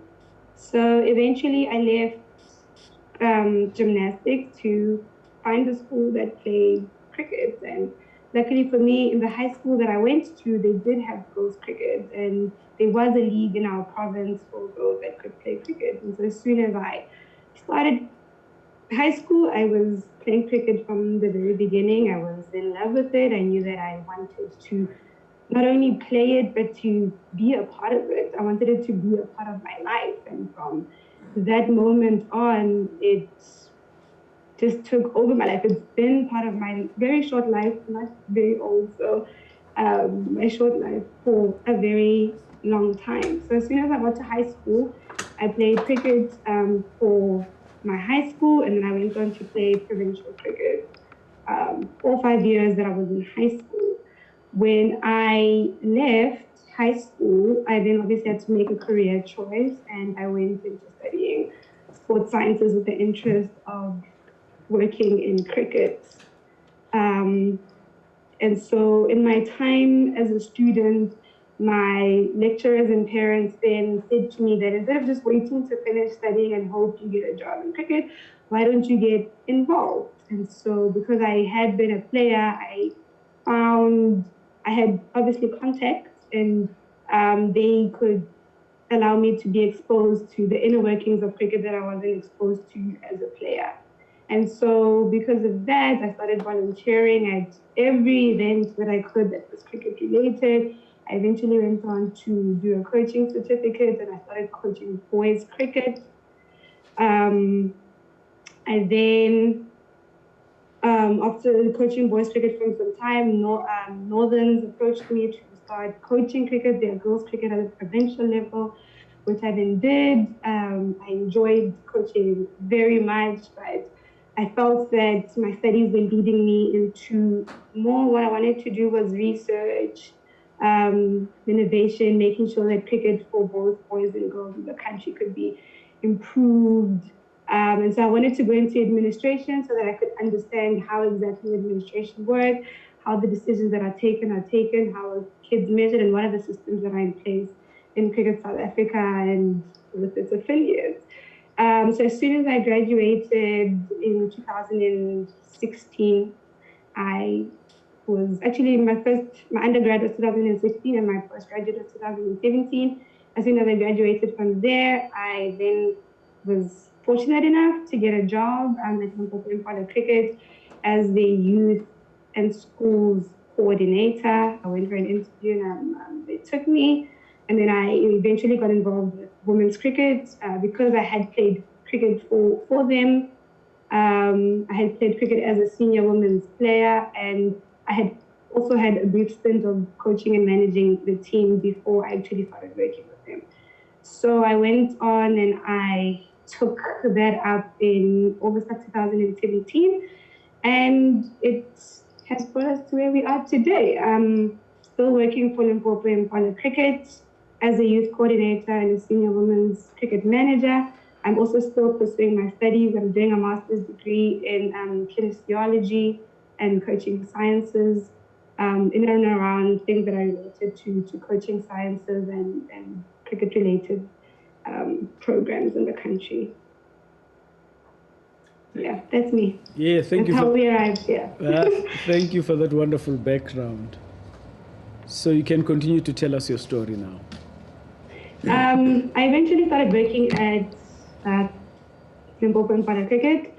I was, at the time, the youngest staff member in cricket operations, and the first female in my position, the first black female in the position that I was taking, which obviously presented itself with a lot of challenges, but I was willing to take them on. I was willing to come into the system and improve it. And the stats, according to the scorecard, I have definitely done much better than my predecessors did. And I've managed to get a lot of new programs running in the province, which I'm very proud of. I've had a very good working relationship with my cricket services manager, who has supported me even in the most outlandish things that we perhaps wanted to do. But I feel that cricket for schools and for players in the system has improved under my watch. And I don't say this lightly or to brag or whatever. 2 years ago now, I started realizing that there were discriminatory practices in the union. None of them at the time were directly affecting me. But silly things like you would be threatened to be fired, nothing was ever put on paper or whatever for making a decision, or you think you know everything. Those kind of comments were, made towards me, which I took on the chin, and I didn't want to cause a stir, because you never want to be the person who is, stirring the pot. You don't want to be the person who starts unnecessary drama. And so for a while, I took it on the chin. But in November of 2019, I started to become harassed in the union. And there in my affidavit, I say, in my submission, I write there that there was a employee who had to seek help because she was being threatened to be fired under COVID-19 regulations. I'll put it on record and say I'm that employee. At the time when I made the submission, I was going through a disciplinary hearing at the union under the threat of being fired. I had done nothing wrong, and I was shocked. And so, because I had seen this kind of practice take place before, I went and I got legal advice. Sought out an attorney, and I explained to him, I showed him the emails, the harassment that had been taking place towards me by my superiors, and he advised me that I start an internal grievance process because there was clearly discrimination that was happening towards me. I then tried to start a grievance process, but once I had started to ask, okay, I'm looking for the grievance process for our union, can I please have it, because I feel that I'm not being treated well. Soon after that, the next email that I got was that I was going to a disciplinary hearing. And no warning before, no investigation, nothing. Just that I was going to a disciplinary hearing, and well, if I was to be found guilty of the things that I was being charged with at the time, that I would be fired, and that my only way to then deal with what had happened would be through the CCMA or any other channels that I could go to. So that was now before I made the submission, and I was obviously scared. I had no representation from the union itself. I had nobody to help me. There was just no clear guidelines or HR policies in place for me to use to understand why we were there and how they had arrived at that decision. In the weeks leading up to the hearing, my grandmother passed away. And so, excuse me, in the week of the initial hearing, I then was on family responsibility and could not attend, which they were aware of because I did send in a certificate to prove that this is what had happened. In the hearing, then once the hearing started, which was on the 29th of April, 2021, I then got an attorney to come and represent me because I didn't have any other recourse. Now, the reason that I say I was being discriminated against going into the hearing was that other people had had hearings before me in the union, but they were all men. And they were given the opportunity to have a lot of investigations done. There were board members involved, making sure that things were running correctly. But mine was directly set up to me against the person who I was trying to state a grievance for the discrimination that they were showing me at the time. I had sent emails saying, even before that, saying that I can see that you treat me differently from perhaps my male counterparts and other people who I work with in my department. And I was just told that I was exaggerating. There was nothing there. And so I let it go. And then I would get threats when I would receive emails from this individual saying that I would send an email saying, I don't appreciate the way that I'm being treated. He would then send me an email saying, a WhatsApp saying that don't ever take that type of tone with me. I'm not your friend, and those type of things over WhatsApp, which I then obviously screenshotted and had sent to my attorney at the time. So the process started of the hearing. I was charged and explained that if I was to be found guilty, that I would be fired. And so I brought an attorney on who then explained that I did not have knowledge of labor law or any other kind of training in HR. I'm just a cricketer who loves cricket. I'm a sports scientist. And I don't understand the law. The union then said that they didn't need me to have a lawyer and that we could proceed without one. So I was not afforded a representative. But they had 3 members on their side to basically bully me throughout the hearing. The hearing took place starting from the 29th of April. Ms. Mokwena, just before you proceed further, as I understand it, and I want you to explain this to the Ombudsman, you lodged a grievance against an individual, right? No, I didn't launch one. Yeah. This individual had sent me an email. Yes. And he had made a request of me, which I refused. Yes. Because we had an agreement in place. And I said, no, our agreement is such as this is what is going to happen. So I don't feel what you're doing is comfortable, and I would like a grievance form or a grievance report so that I can start a grievance procedure. Okay. No, in the scheme of things, you wanted to lodge a grievance. Yes, and because I was feeling that I was being discriminated against. And in response, you got a notice of a disciplinary hearing. Yes, after I'd asked for the grievance 3 times in our email exchange. Okay, what were you charged with? What was I was charged with gross insubordination. Yes. And the other charge was refusing a request that was made by this particular individual. Yes. And the third charge was that all the above charges, that was literally the last charge.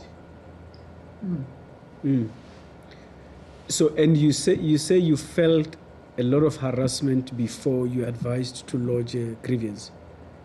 Yes. Because I had seen an attorney. How were you harassed? Please explain that. Yes. So I would have to do something that was. I'll give you a practical example of something that happened. I had a family emergency when I had to run a capping function, which is what we do for our young cricketers to honor them for making provincial teams.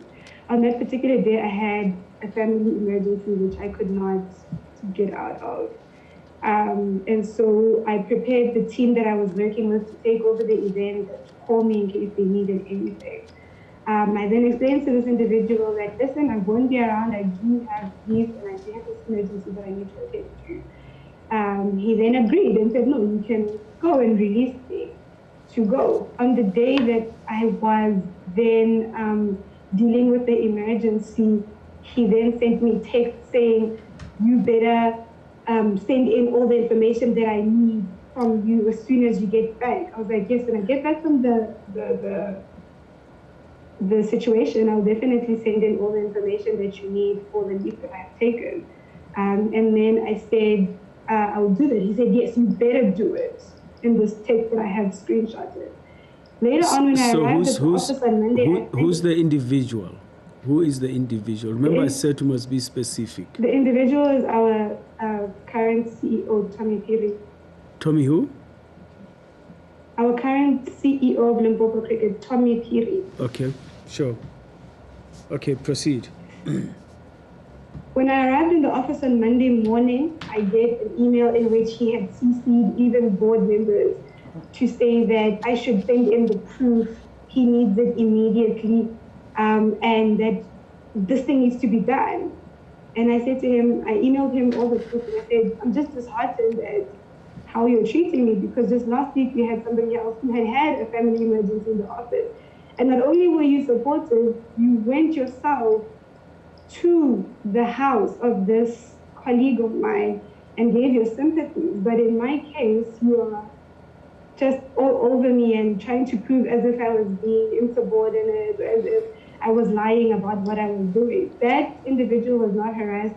She didn't even have to bring in any form of proof, but I had to, and I was then subsequently put in emails with board members, which we know is not allowed according to our company policy, because we are not allowed to deal with the board members. Only I can deal with my supervisor, cricket services manager, and he deals with the CEO. He, in every one of these situations, was bypassed, and the CEO came to directly deal with me as an individual, while others got to deal with their issues through the correct and proper channels. Okay, please proceed. The individual that you were talking about, was he or she white or black? He was a black man. Oh, the one who had the issue. Yes, Who had but was given all the opportunities to take it through the stages. An Indian woman. Okay. Yes. Proceed. So after asking for the grievance form 3 times in dealing with this matter, I said no. I got the notice of the disciplinary hearing and with the charge sheets. And then subsequently the hearing took place with a bit of drama in there that's not necessarily necessary for this. But the hearing started. I got a lawyer and they refused for my lawyer to represent me.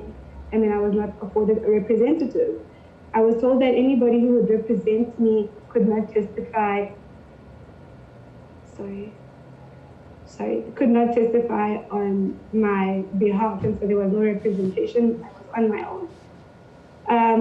The hearing was overseen by a guy called Matsumi, who comes from a company called Law and Works, so he was an independent person and not from the union or anything like that.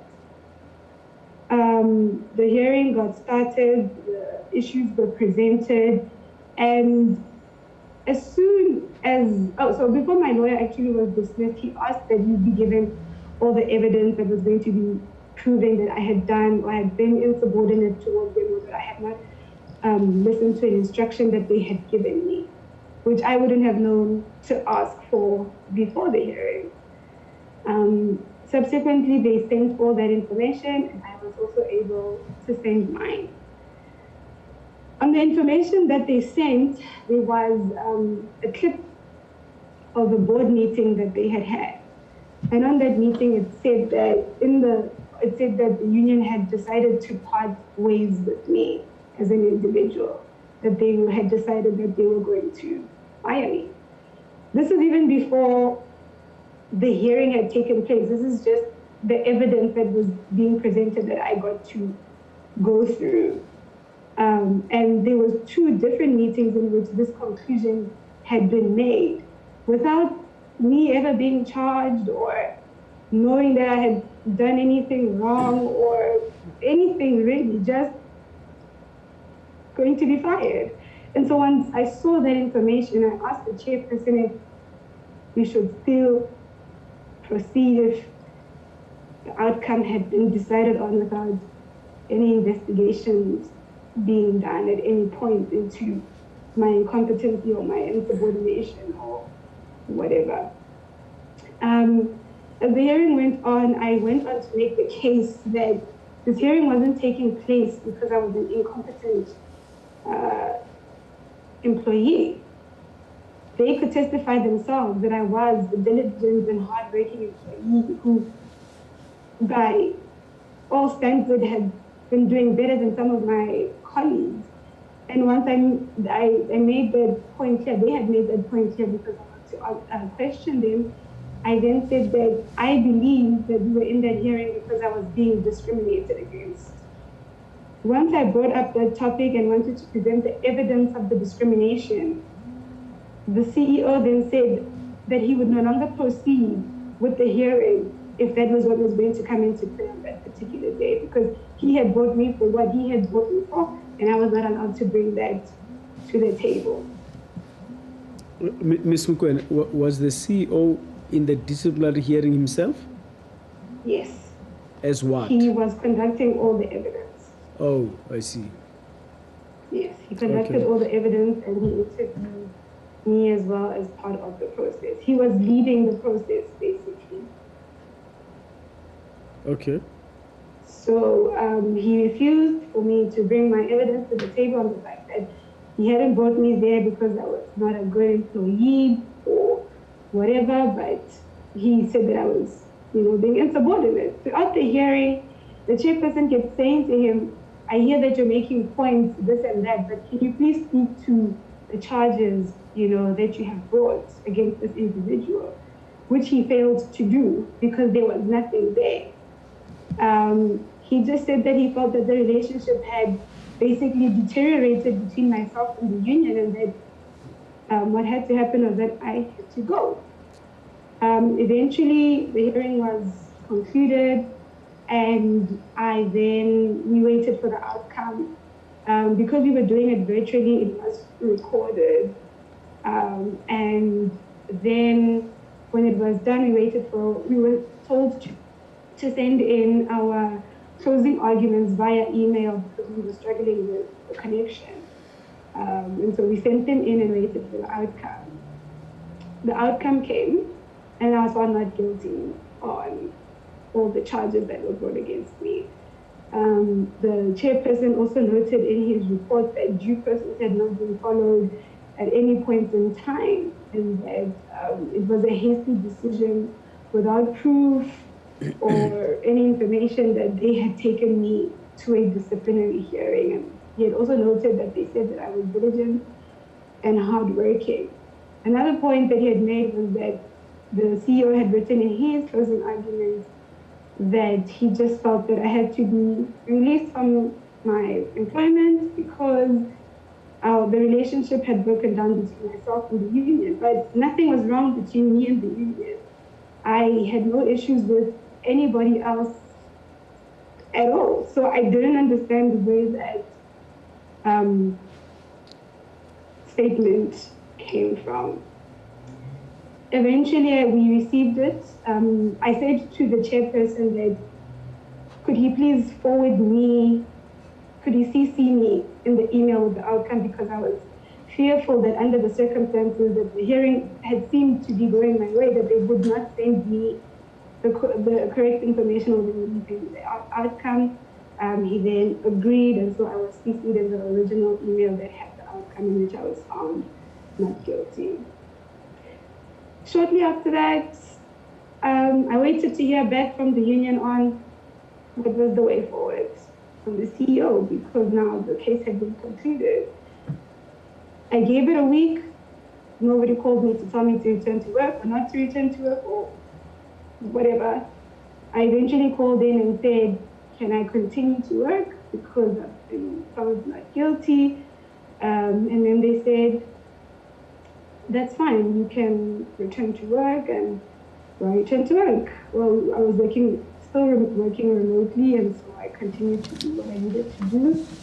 At this time, I was never suspended or anything like that during this time of the hearing.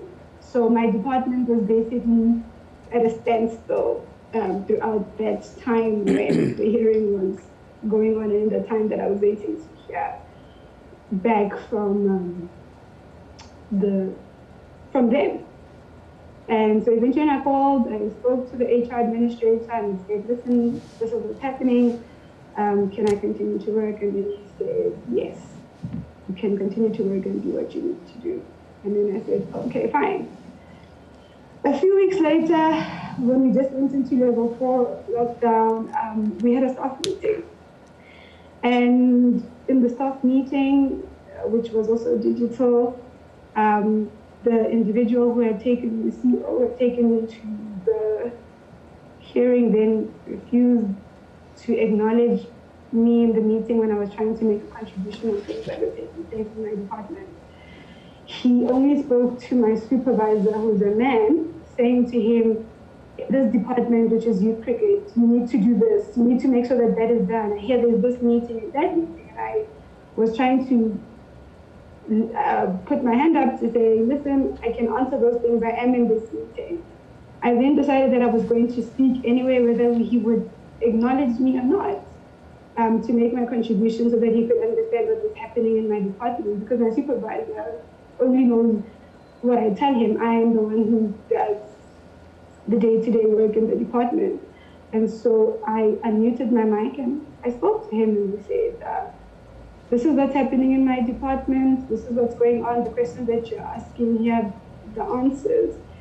And then he was like, okay, and then continued to speak to my supervisor instead of then addressing the things that I had said to him.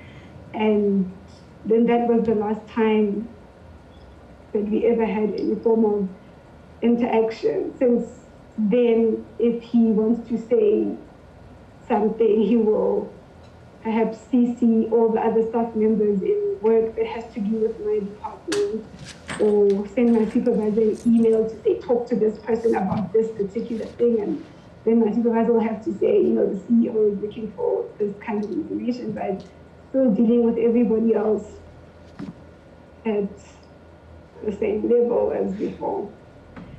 Kutlwano, I'm sorry to have to interrupt,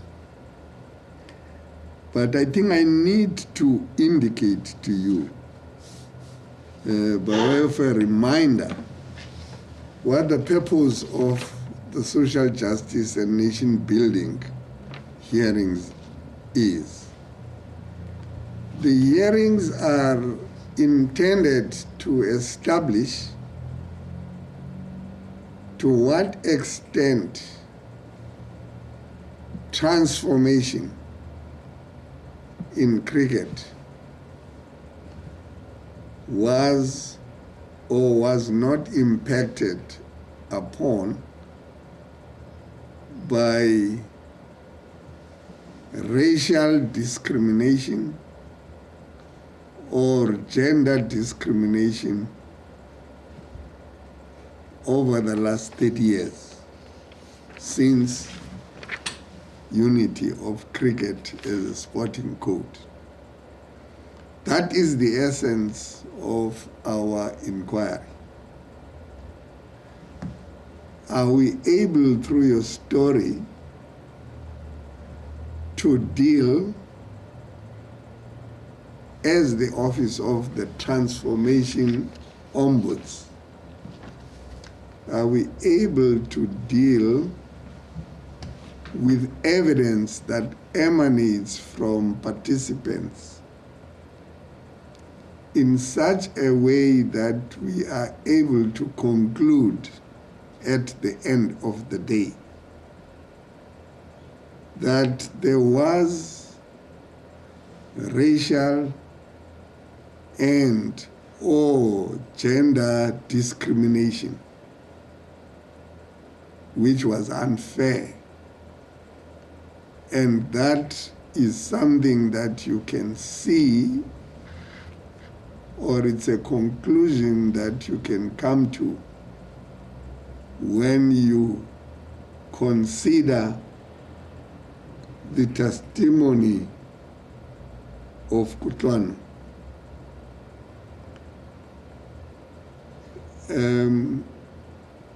There is a temptation to delve into areas of individual grievances. That in and of itself is not illegitimate. But the evidence or the testimony should in the end show not only unfairness, but an unfairness that shows unfair and therefore unlawful practices of discrimination premised on the race and on the gender, or on the race or the gender of the person who becomes a victim of those practices because they are blatantly premised on the victim's race and or on the victim's gender. So, and I've looked at your submission, you do deal with transformation under paragraph 6. Yes. But that is the nub of these hearings. Because the critics of this process might want to say,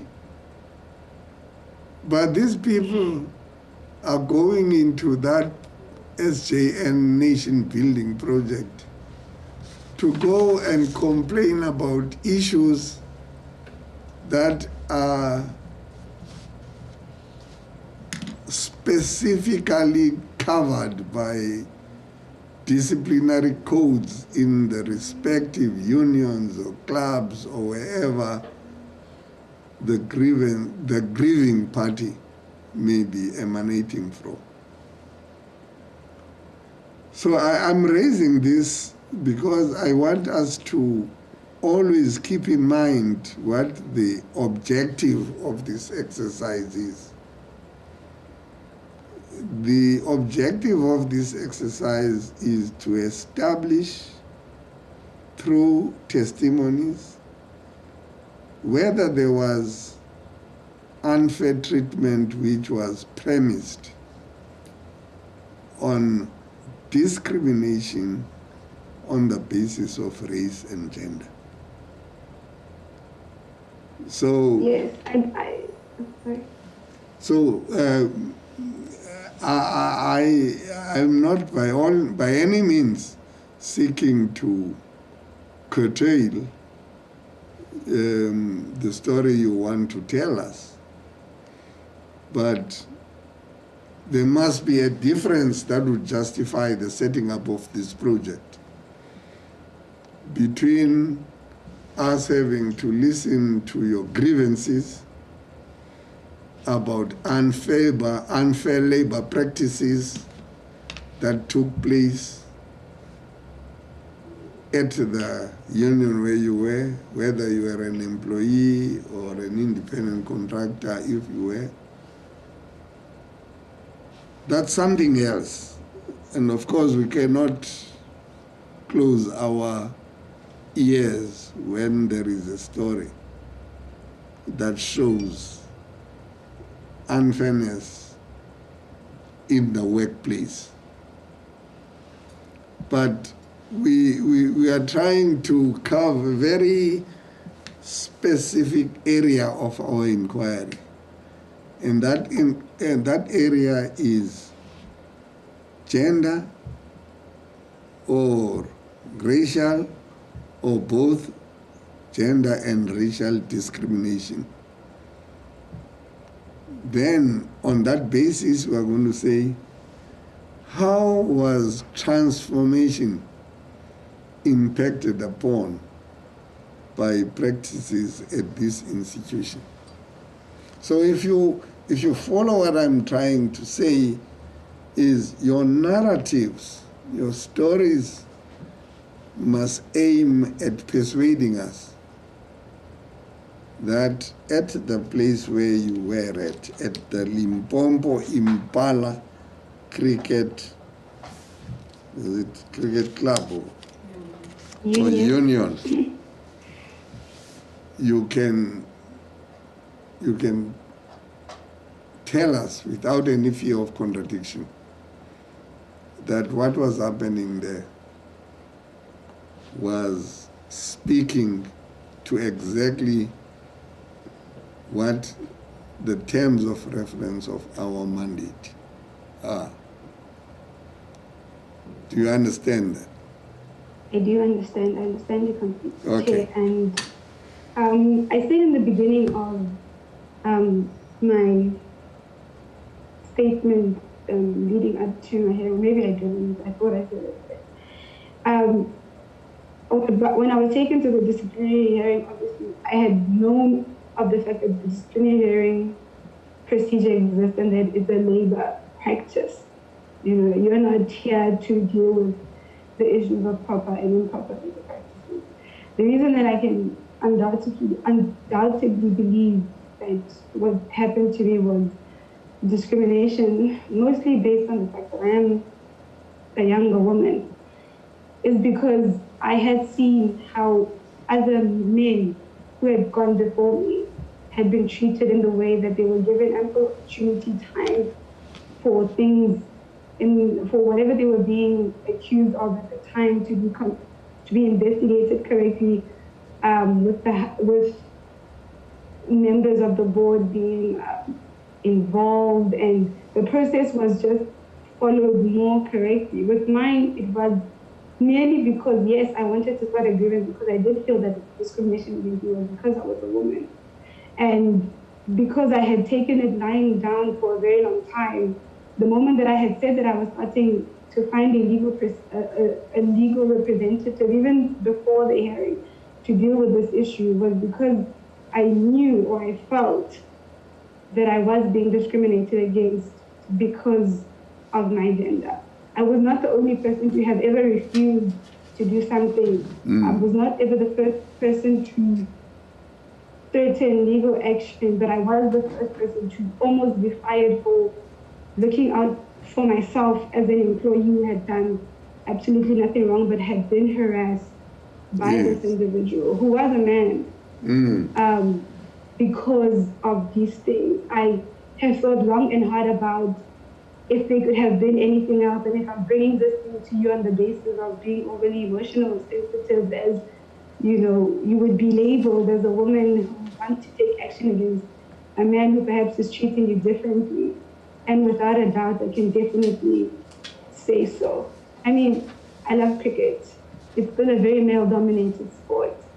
Majority of the people who I still work with are men.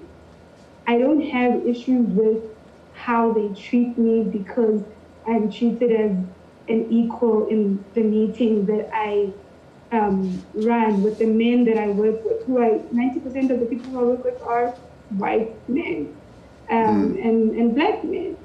So as soon as I could pick up that something was wrong, I wanted to do something about it for a long time. Even after the case had come to an end, my first thought was that I should probably sue the union because they put me through this ordeal. But I love my job. I want to keep my job. I want to continue to make the differences that I'm making, to make a bigger difference, to contribute to this place. But as soon as the opportunity presented for me when the submissions were opened, I realized that, you know, as fearful as I was to bring this under the guise that maybe it may not, someone may interpret it differently and perhaps think that I was being emotional or thinking that this is just a labor matter or because of poor HR practices. I searched my soul for a long time because I knew that it would be on a public platform and there would be no taking it back. But the things that I had said and I've put on record are available to be vetted by you as well, for you to make your final conclusions and findings on whether or not you may feel that this was because of my gender, and even perhaps because of my age, because it was significant. So being a younger woman would obviously would have made me an easier target. And I don't want to come across this as a complete victim. I am a person who really tries to stand up for myself as best as possible. But as strong as I believe that I am, I was pushed into a corner for me to arrive here.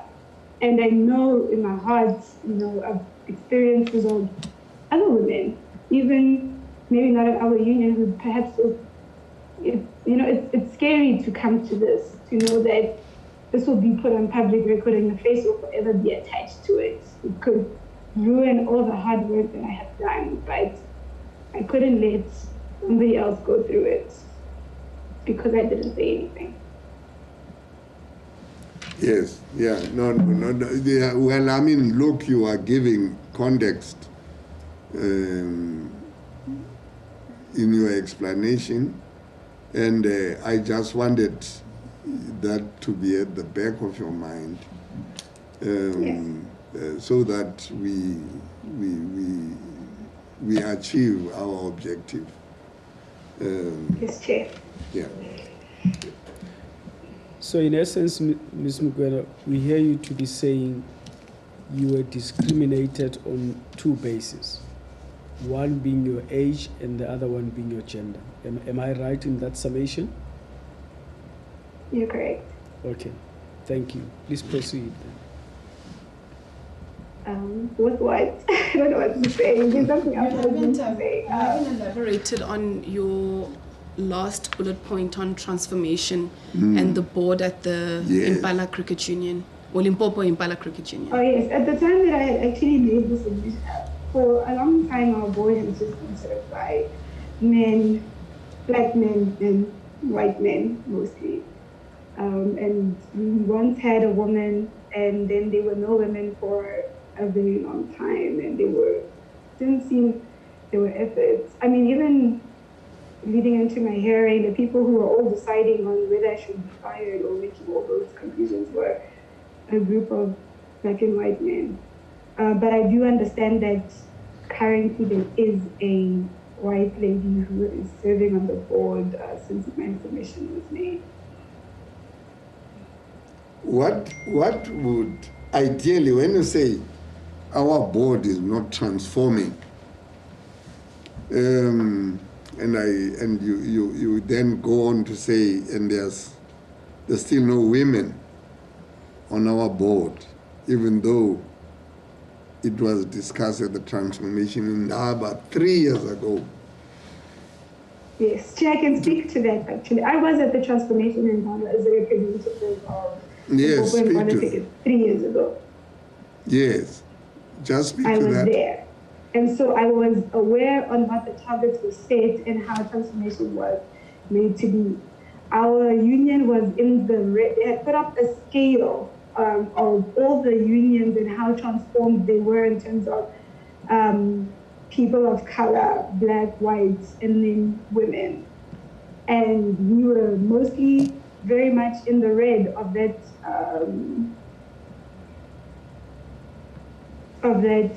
measuring tool. And for a while after that, nothing really changed. Same people were there, and nobody new that was really brought on. We basically had stayed in the red according to what the measuring tool was saying. And earlier this year, I believe it was an AGM, and there are now a few more black men who are district or municipal representatives that now sit on the board that are a mixture of black and white. And then later on, they brought a white lady in who is the chairperson of Scorers and Umpires Association, but there wasn't necessarily I think I believe to be a voting process where a woman was on the board. I could be mistaken on that, but it's mostly been the exact same people who have served on the board from that time until this point. Kutlwano, I want you to take us through that conference or that transformation in Ndaba 3 years ago. I don't want you to give me chapter and verse, because I want you to tell us what it was that transformation was defined to be. Was it in terms of race, in terms of gender, in terms of whatever? To the best of your ability, if you remember, or you can throw your mind back to that transformation in Daba. What were the issues? What then did you expect on exactly the issue of transformation would have happened 3 years hence? In other words, just picture for us Yeah. a 3 years ago conference, and it's called Transformation in Daba. And you are there, you are listening. And you are now saying to me, Ntsebeza, that thing 3 years ago that we had articulated at that Indaba, it's not there. Now, what you have just indicated here is that there are still no women on the board. No, I said there's now, since I submitted, there is a white woman who I believe serves on the board now. Tell me. Umpires and No, Kutlwano. Reference. No. Is that Don't be so sufficient? miserly. No, I'm not Tell saying us it's what sufficient. I'm saying she exists. She's there. Tell me what it was that you took away from that conference 3 years ago when it comes to transformation. What were the issues that were highlighted? And you now look back 3 years ago. Because I have to look back 30 years ago. Yeah. You're talking about 3 years. I think I'm going to move even 3 years, even further back than that. I started playing cricket shortly after the quota system had come into place for provincial cricket, right? So I had an experience of, knowing what it was to be one of the best players in formerly predominantly white teams. So going into that transformation in Zaba, I had a very good picture of what it was like because I was a player and then I was a coach who had to select, having the background that I had, players of color, white players on the basis of merit. So going into that, I had a wealth of knowledge and experience in terms of what that was like at a player level, right?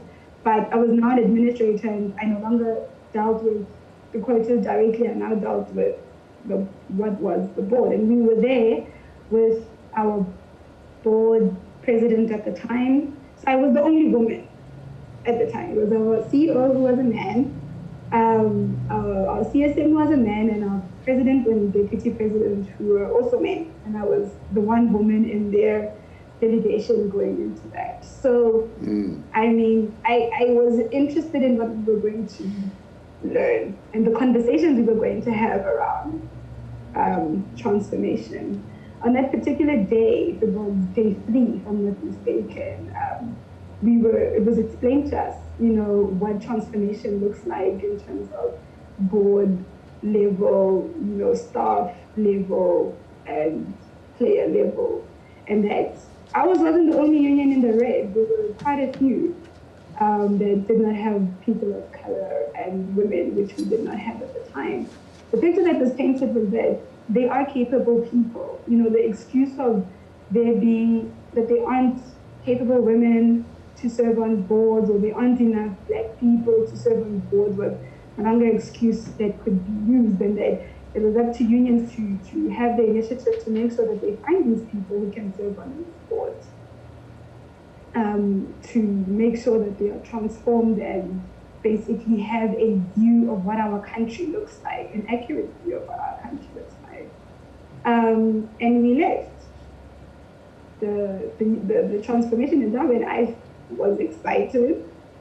I was like, okay, now we know this is what's going to happen. These people are going to look into this initiative. I obviously do not have any pull at the board level. I'm not involved in capacity because I'm an employee. But then we came back and we just went back to normal.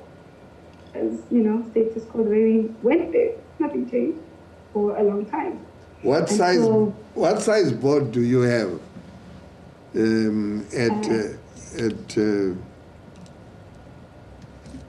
at Limpopo Impala Cricket? Let me just be sure to give you the correct information. Yes.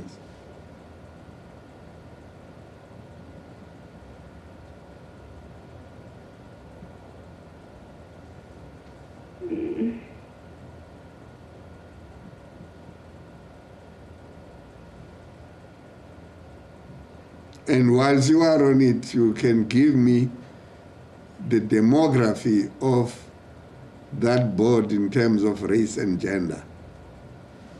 Yes, so the board then was also,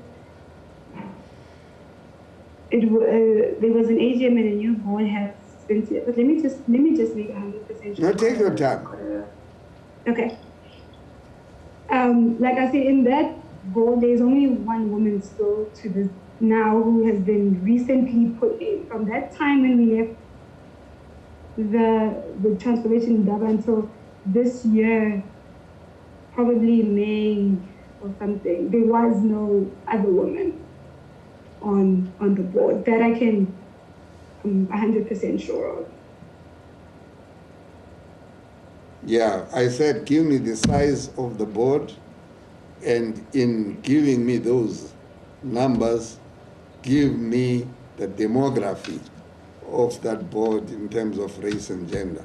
If you say the board is composed of 9 board members, then of those 9, 2 are women or 1 is a woman, and so many are black, so many are, are not black.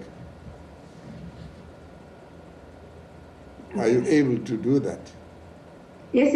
I'm just getting the information for you correctly here, so that I'm not making any mistakes under oath. Yes. The truth, the whole truth, and nothing else but the truth. Yes.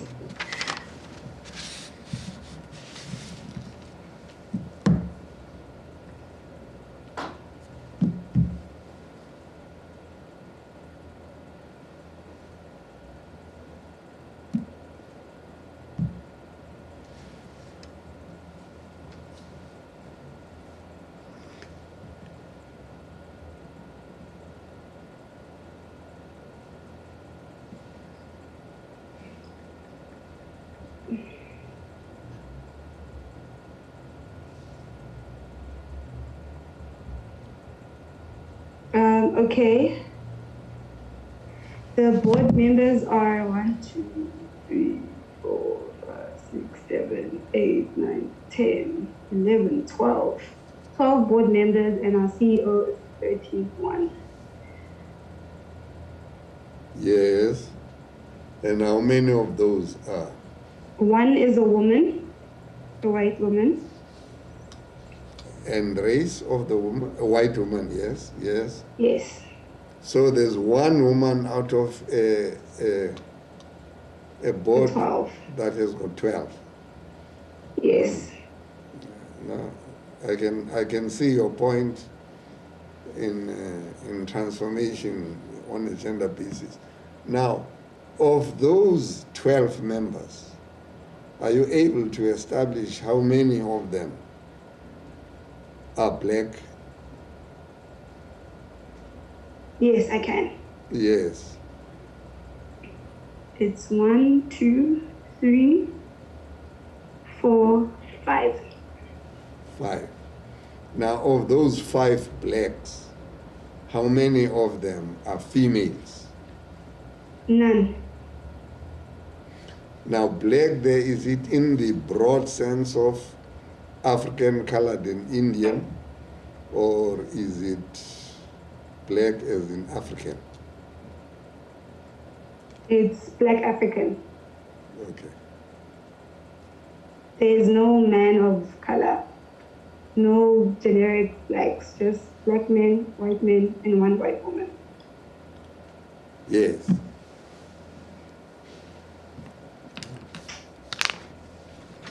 No, I now understand where you are coming from. Ms. Mokwena, you're talking specifically about transformation at board level. Yes. Are you able to talk about transformation at operational level as well? Yeah. Is it something that you are qualified to speak about? I think at operational level, we've got in our operational team, they are, obviously there's our CEO, our cricket services manager. We've got quite a balanced view. We've got women of color and men and women. So I think at an operational level, it's quite okay. Representative. Good. Yeah. That's why I didn't write it, yeah. And does it go to people of color, if you will, a sufficient representation in managerial positions as well? Can you just repeat yourself? I didn't hear you. If you say you say it's fairly well balanced at operational level. Now the question Yes. I'm asking is, does that go to even people who hold managerial positions? Do you have sufficient black people represented in that sphere? At an operational level? Yes. Yes. In managerial positions? Yes. Okay. And so you'd say it's also fairly well balanced? Yes, I would. Okay, sure. Now, time is always the enemy of all of us. And I would love, however, to get a sense from you what you would like to see happening, assuming that I had the power to cause the Red Sea to open up To so part. that to part. So what would you love to see coming out of the recommendations of this project? In general or me particularly? General for my and situation? specific, you know, because people have been saying, I mean, some other people who testified before you have been saying, you know, I mean, we are saying the same things 30 years from when we were saying the same things 30 years ago. And we would hope. So people still have got aspirations. And I'm sure as a young woman and a black woman at that, who had an interest in cricket, who has gone into cricket, who has worked in the cricket situations, you do have a view of what would be ideal in order for there never having to be an SJN project that is probing into race and gender discrimination. And whilst we are that, what are your views about the role that government can play, if any? The role of the, okay. I'll start at saying that I'm almost as old as Cricket South Africa is. I just turned 29 this year, which really doesn't matter, but I've grown up in a democratic, I've spent most of my life in a democratic South Africa, and I've grown up in the teething stages of race post-democratic South Africa. I've had the experience of experiencing racism and sexism and ageism and all the jisms that are there.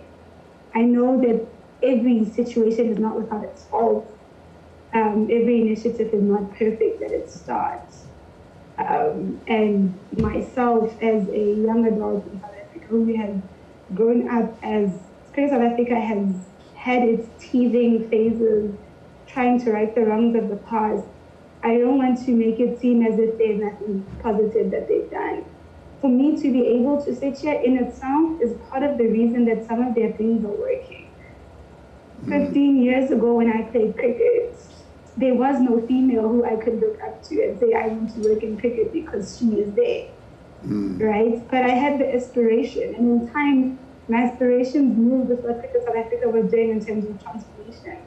It's not a perfect system. It's got its kinks, mainly because of the things that haven't been brought to the table in these kind of forums. A lot of things I feel have been kept in the dark out of fear, or people not wanting to rock the borders. I think many of the people who have testified here have said. The initiative is one that is never going to be perfect. Our democracy is so brand new. I feel that the government has done its part, and maybe they've left some of the things too late. A lot of people feel that some things are not changing quick enough, but no good change has ever come quickly. If you had the power to pass the race, I would say you should end racism in its entirety, but it's not a possibility or sexism. I feel that through this platform and the findings and the things that you will hear through it, I think you'd be wise enough to be able to come up with a conclusion. I think the thing is, a lot of what has happened is that we've become stagnant in wanting to push transformation forward. We've become comfortable and we've come to believe that we're doing enough. And that's where I think our problem starts as a failure. And I count myself, because I am part of the system. We feel like we're doing enough, and we're not. There's still more we can do. There's so many more children that, and I know as a person who works in cricket, I'm aware that financially those things are very hard to do, you know. But there are so many more Black South African children whose exposure to cricket is limited. Like, they'll never be exposed to it because in the village or the township that they live, nobody plays cricket, nobody knows cricket. And it's our job as administrators of cricket to be able to provide those kind of opportunities for transformation to truly exist. I am a product of transformation, yes, but I've also had the privilege of going to 4 Model C schools, to be in universities that could afford me the opportunity. I had a car, so I could run around and go to whichever school and coach wherever I had an opportunity to. I had exposure, and that makes a huge difference.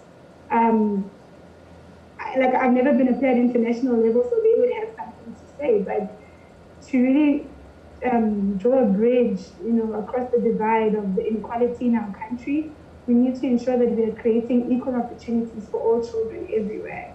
And that will be then moved up into our operations and eventually into our boards, because if we are only still going to attempt to only serve the disadvantaged at a 50% level, somehow we're always going to have an inequality of people who do have privilege, who will still have a seat at the table and still dictate how these things should run.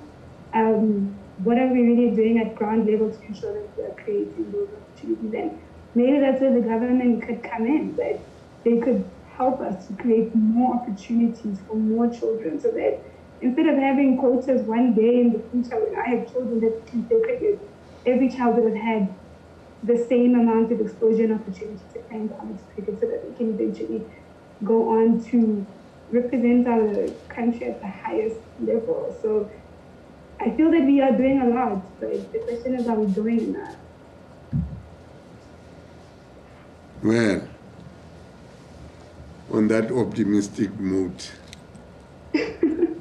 let me thank you Thank you very much for this opportunity. For finding the time to come. And I think you said in this last 1 minute bit more than I could have wished for.